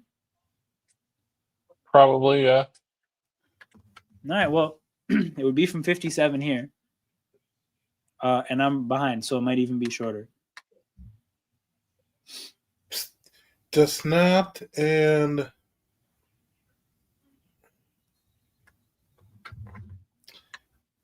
$4 yards, maybe. Dude, I'm so glad these motherfuckers are actually using their timeouts now.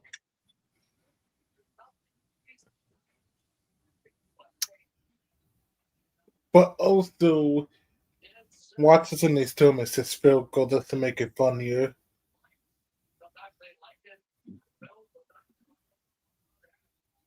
The 35.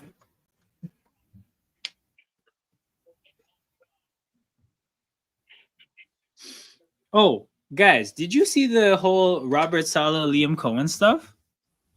Yes. I always thought that compliment was shady. Like, I don't know. I don't think there's any reason to talk about it other than, hey guys, there's something going on here, and I will hope you guys all know about it. What the Jordan? Oh no! Oh no! No, it's not. No. He just used the ball. wasted He used the ball out of bounds. They didn't have to do that. They could have just run the ball again. I don't know why they did that. Run the ball. Yeah, I don't know why they did that at all. Run the ball, even if you get 2-3 yards, it makes this easier. Yeah. Whatever. He's in a dome. You're like 53 yards away. You should make this probably as an NFL kicker. Yo, so touchdowns are worth 6 points and 50-yard kicks are worth 5 points. So my guy McManus just got me those Dobbs points back. Let's go. Yeah, it's right down the middle. That was good for like 60 yards, dude. That was good for like 60 yards. Okay. You don't tell me McManus got us overtime just for Dobbs to get like a 50-yard touchdown. You know, hey, dread it, run from it. Just near arrives all the same. There's no commercials in overtime, right? I would hope not, man. I don't think so. Yeah, you fucking drilled that. Yo, okay. I somehow still have a 2-point lead. Jeez. Man.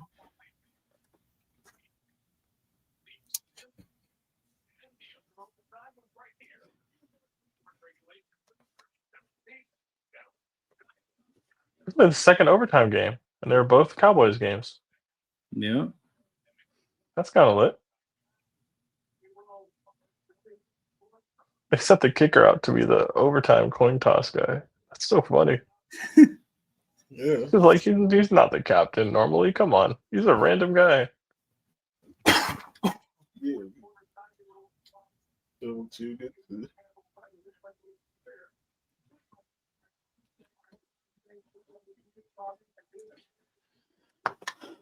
But yeah, we are obviously cheering for Ferguson points. But beyond that, I'm just cheering for chaos. Honestly, I think a tie would be hilarious.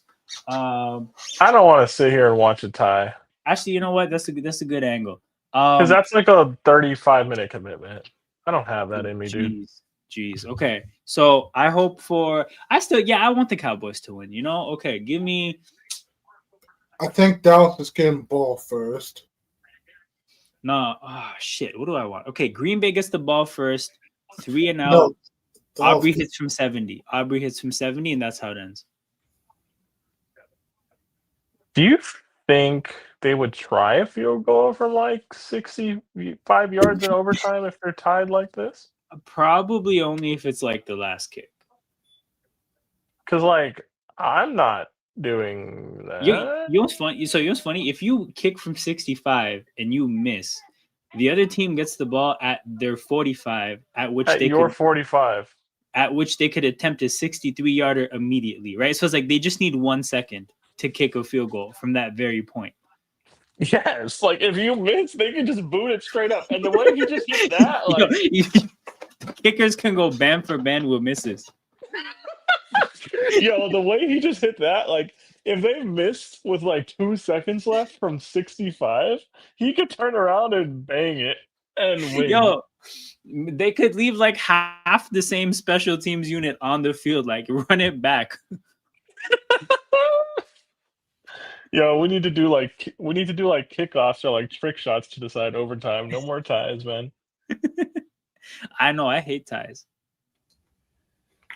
Ties are funny because like it makes the record look all stupid, but you know what? We need a team to tie twice in a season. That's what we really need. We do. Yo, it's 11:46 Eastern time, and he's like, "Yo, Mike McDonald's needs to come back."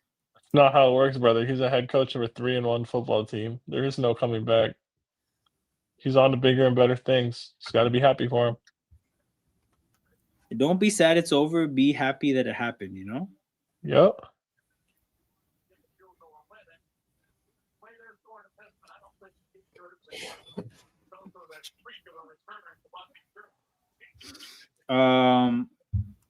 But yeah, so initially I was planning to do a season prediction down the stretch because we were ripping through the game previews. But then Peter got here, and you know we didn't need to do that. Anything else up?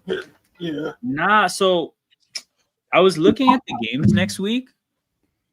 There's gonna be some like this is the thing. Giants, Saints, everybody would look at it and be like, "That's a shit game," right? But I actually am like, I'm not gonna watch it, but I'm gonna like see. I'll watch.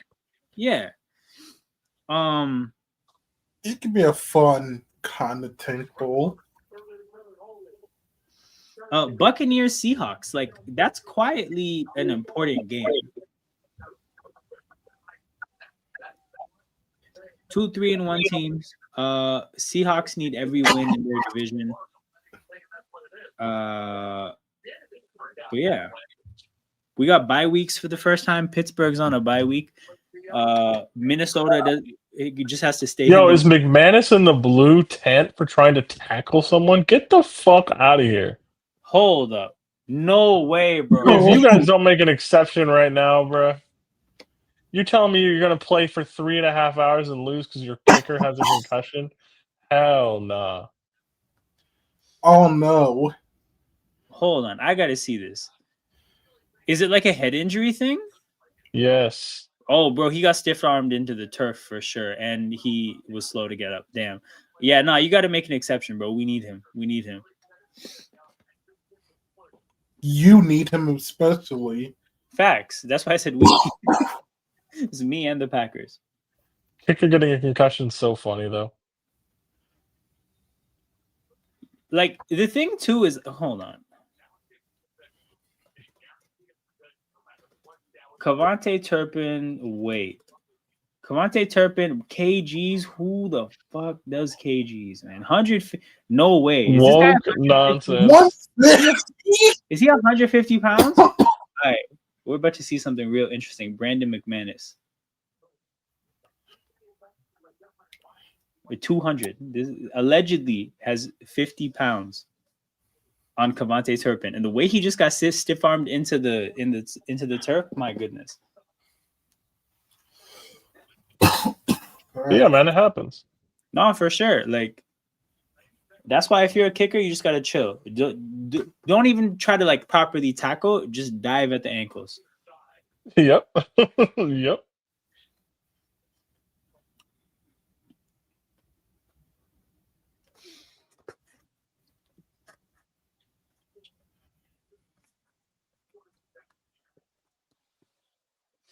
Nine, 8, 7, 6, 5, 4, 3, 2. All right. That's the play clock. No, that's the. Yeah, that's the clock. Damn. This motherfucker. Yo, early odds, right? Bills are home favorites, 7.5 against the Patriots. I think that's a good line, but I'm surprised that it's 7.5. What did you think it should be? No. Like, I think 7.5 makes sense because again, I talked about how I think the Patriots, they have a chance to be able to do a lot of what the Saints did, but they're a better team, marginally, but they're a better team. I just thought like AFC East opponent, like off just reputation, this could have been a lot higher, but 7.5 is actually what I think it's supposed to be. Well, they were a huge favorite today, and they didn't really like right play that game like a huge favorite. You know, they ended True. up Saints ended up covering minus 15.5. But really, that should have been a 1-score game. Oh yeah. Chargers without all their offensive linemen, only 2.5-point home favorites against the Commanders, which makes sense. That's basically like less than the home field game. advantage. Yeah. Seahawks 2.5 at home against the Bucks, also a pick'em game. Dolphins 1.5-point road favorites against the Panthers. Holy shit. People forgot how bad the Dolphins are. That's all that is. Dude. That's the Panthers. What the fuck? That is hilarious. Giants 1.5-point road favorites, by the way.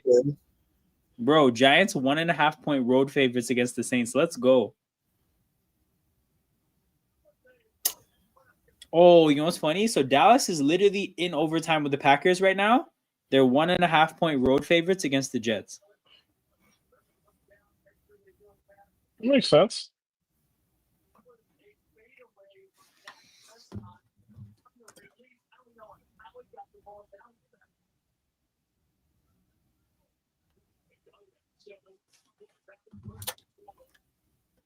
Let us know when you see it.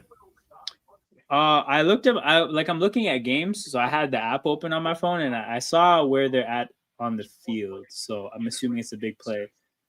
Oh, all right. Well, yeah.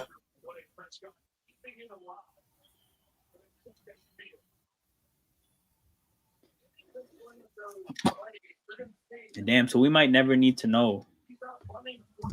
Yeah, if McManus can still play, yeah, that'd be sad. No way, bro. No, I just saw the throw. What the hell? What the hell?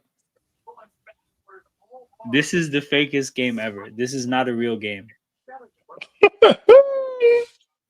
Yo, please pan the camera to George Pickens throwing up hand signs. Because we know what's happening.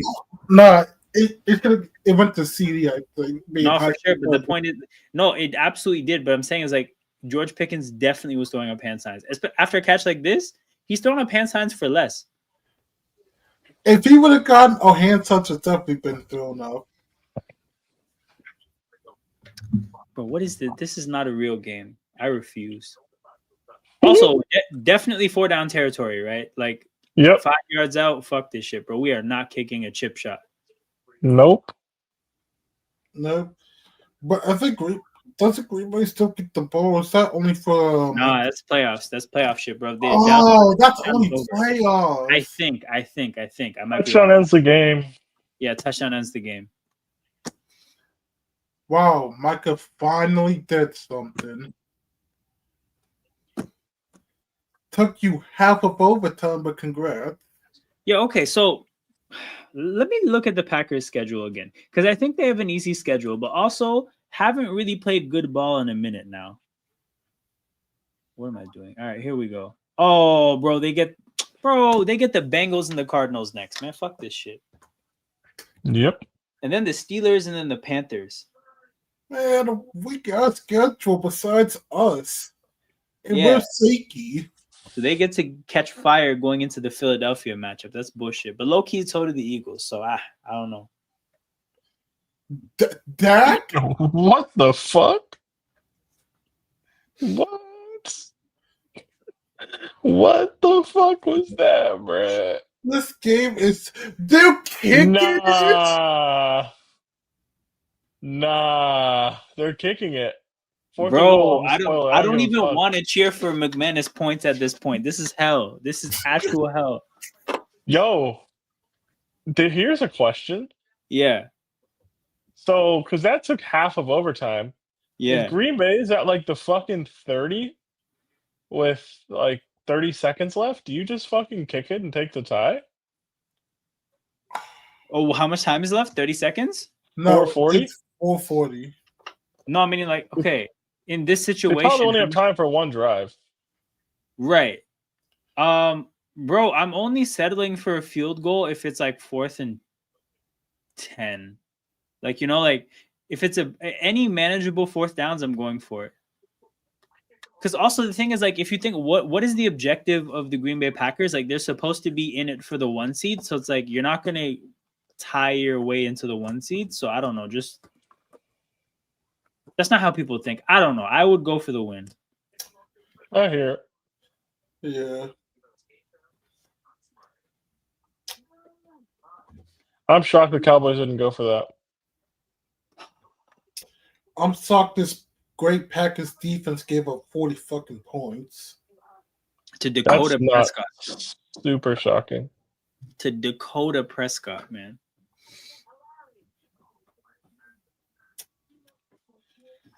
So it looks like Detroit's probably the best team out there, which I did think, but still. I look forward to that next matchup. Also, yeah, I don't know. I look forward to that next matchup.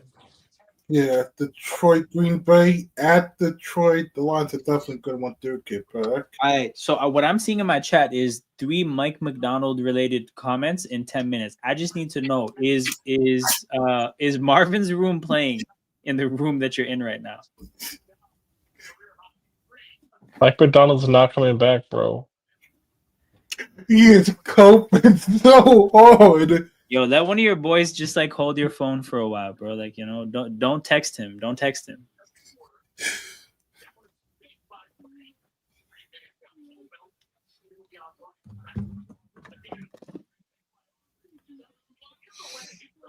Coping and seeping. You just can't get what you see. Coping and seeping. Damn, this guy has the anthem.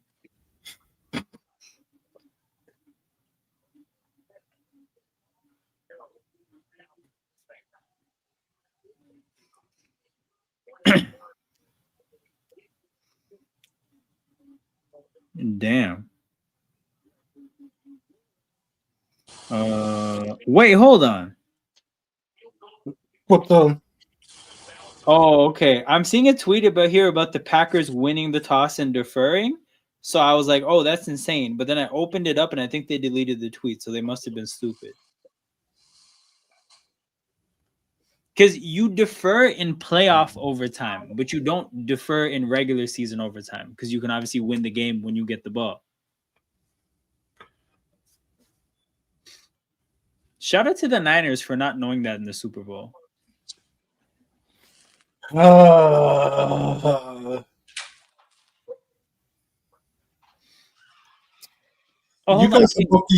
guys are lucky you won that Super Bowl.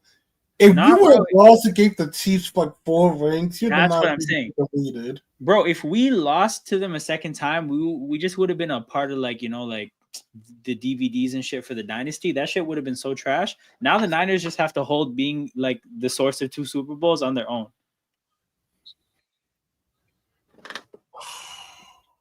What did Green Bay do? Sucks to suck, man. An eligible guy downfield. Thought so. Yeah, I hope it was Romeo Dobbs. No, it can't be. Fuck. It's just not how that rule works, brother. He is an eligible receiver. he's the most eligible a receiver could possibly be. Yeah, I guess. I don't know, dog. I hear it. Hate watch. I'm trying to see him on the bench, man. Yeah, dude. They're gonna bench the 3 touchdown dude in overtime. I hear it. I need that. I'm telling you, bro. I need his guardian cap to like slip and go over his eyes. Bruh, they would call timeout and fix that shit. They're not benching him. Oh man. Now, like mid route, you know, somebody swipes at his helmet, it just covers his eyes. We need that. Let's see. He's playing against Diggs. Diggs has to get burnt one time. Yo, Diggs, he dropped a pick this game, or was it he was out of bounds? He was out of bounds. Bro, if Zach Orr and Mike McDonald switched places, Sam Darnold would be in hell. Also, the Seahawks would have their stadium burned down. Yep.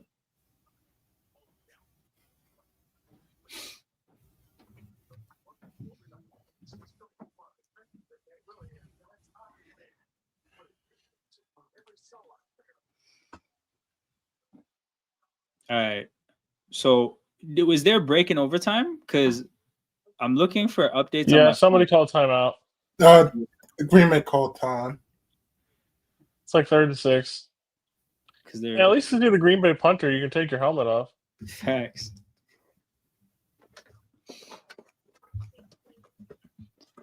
So, okay, Peter, if you were somebody like a holder, right, and you know at this point that like a big hold might be coming up, would you want to like get some reps in, or would you just want to like be cool and like minimalize everything, like be as normal as possible?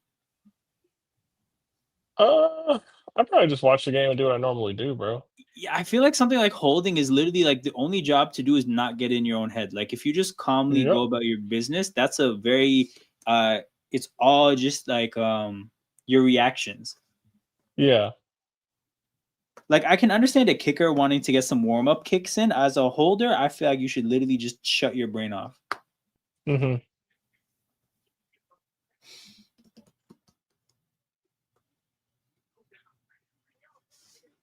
Yeah, man. Shout out to Tony Romo wherever he is. All right. All right.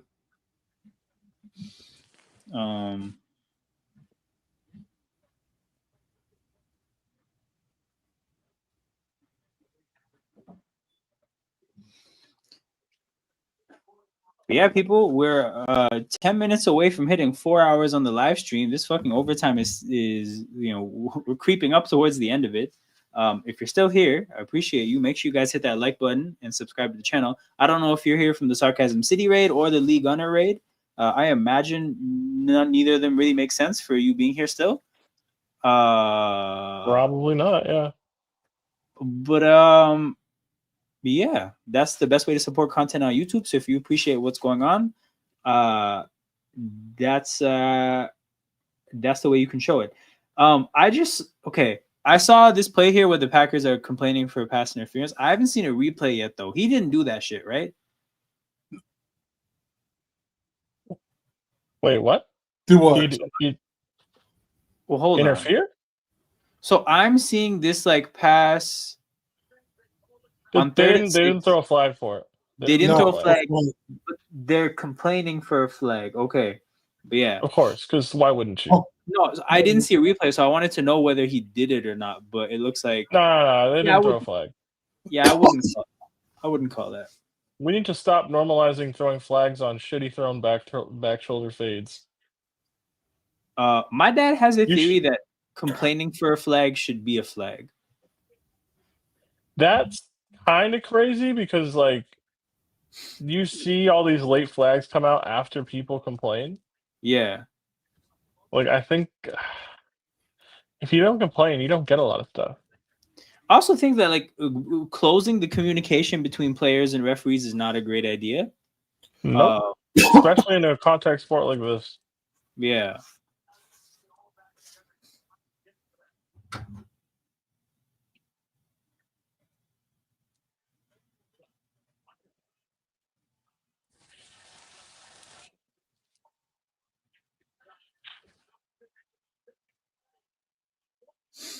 Okay. Yeah, I so don't even know who this random guy is running the ball, but good for him. I'm some plays behind. I just saw Matthew Golden convert that. You are very behind, brother. Yeah, you're real behind. Super behind, bro.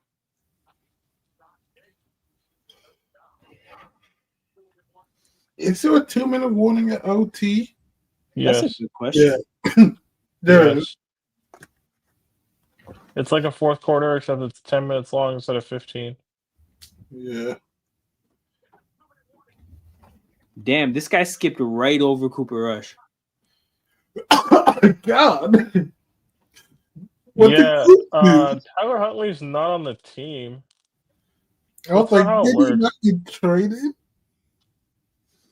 He didn't get traded. They just didn't extend him. Yeah, not extended, yeah. Yeah, they let him walk in free agency. I'm pretty sure Tyler Huntley's on the Browns. Is it the Browns? Let me check. That was the not so he was on the Browns, but not anymore. I think he might be on the Ravens practice squad. Oh, well, in that case, yeah, fucking start him. Oh, yes, yeah.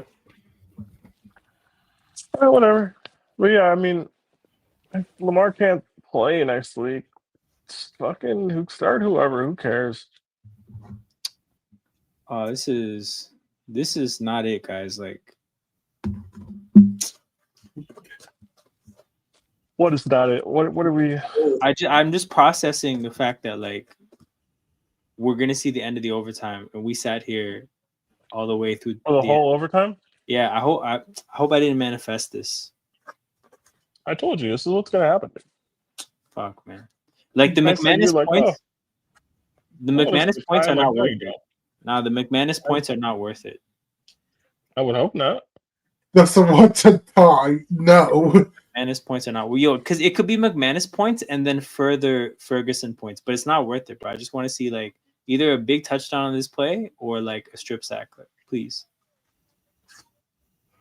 Well, thanks to Dallas' defense, we're probably gonna get the first. Now, okay, I am not working tomorrow, so it's not even about that. I just want to do something else. Like I've been here for 4 hours, you know. There's no way the Cowboys should be getting the ball back.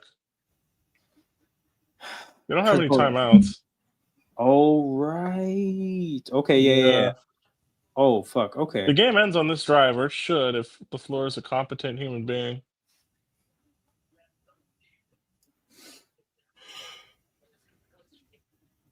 Okay. So I think I know what we would do.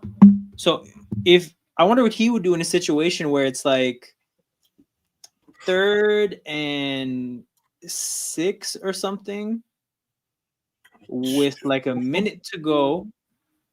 And if you run the ball, you risk not getting it, but you get to kill most of the time, and that basically gets you the tie. Whereas if you pass it and you don't convert, there's like a whole minute left. So even a field goal really doesn't, like, you know, you'd probably have to go for it on 4th down. Yeah. In this scenario, I'd probably throw it, considering how much success I've had in the short and intermediate passing game. Yeah. Do these guys know that if this clock hits 0, they lose? Yeah, they do. Okay. Jordan! What was that call? Okay, so we're about to enter the stress test of like, what do you do in this scenario? Yeah. I like that. Okay. So it appears they do know. They just ran some shitty screen that no one blocked for. No one blocked. They had Dobbs being the main block in the Guardian cap. That's probably not happening. The guy had 3 touchdowns. I ain't blocking either, dude. Yo, fuck that. the Guardian cap guy is also definitely not a good blocker. There's no way. Those two things are not compatible. Yeah. No such thing as blocking and caring about CTE. No, not at all.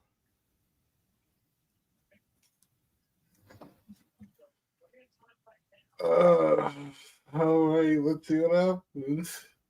Also, like, I see why you asked that question about the clock hitting 0, because they're fucking taking their sweet time. Are we really about to see a tie? I think so. Yo, Oh my God! What is this woke is nonsense? This is really nasty. Yo, you know what? The points are not worth it. Please miss. But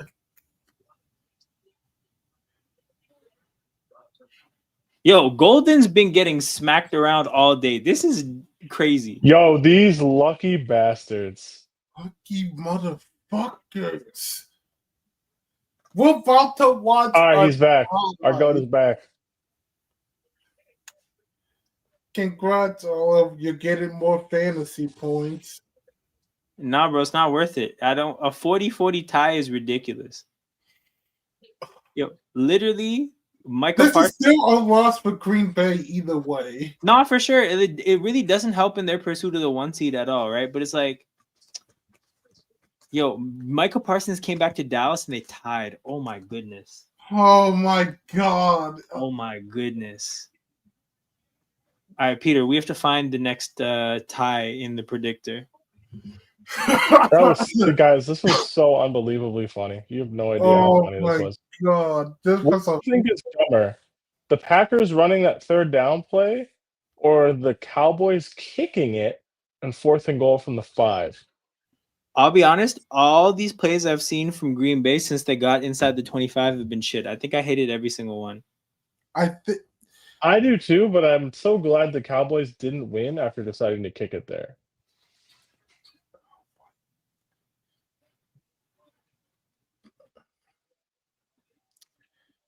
You know, both teams should have lost. I hated this game. This was a love-hate game now. It was Maybe whatever, dude. Shout out to any Bears fans. I wonder where Murtaza is right now, having seen what the Bears did to the Cowboys. Shout out to them having their moment to overreact and have fun. What a funny game, dude. The Packers really could have killed the clock on that third down play. They were so close to losing. They were. Yeah. What a crazy game. Shout out to, again, we're about to hit 4 hours. I'm actually going to try to time the stream to where I ended at the 4-hour mark. So I got like a minute and 10 seconds to kill. Shout out to everybody in here. Still 59 people watching live. Make sure you guys hit that like button and subscribe to the channel. That's exactly what Matthias said, right? Matthias, MVP of this stream. Definitely the star cameo. But yeah, I'll be back on Wednesday. So this Thursday for Rams Niners, I am gonna do a watch along for the game. So that means I'll be back Wednesday to rank teams. I'll be here on Thursday, but I'm babysitting on Wednesday, so it's a no for me. True. I'll see you on Thursday for the West Coast matchup then. And then I'll be back Sunday Night Football for Patriots Bills. So yeah, 3 times in the next week I will be on the internet talking about football. If you want to support the content and what we have going on here, likes and subscriptions, the best way to do so. I'll also be previewing week 5 during the ranking stream on Wednesday. So make sure you guys pull up.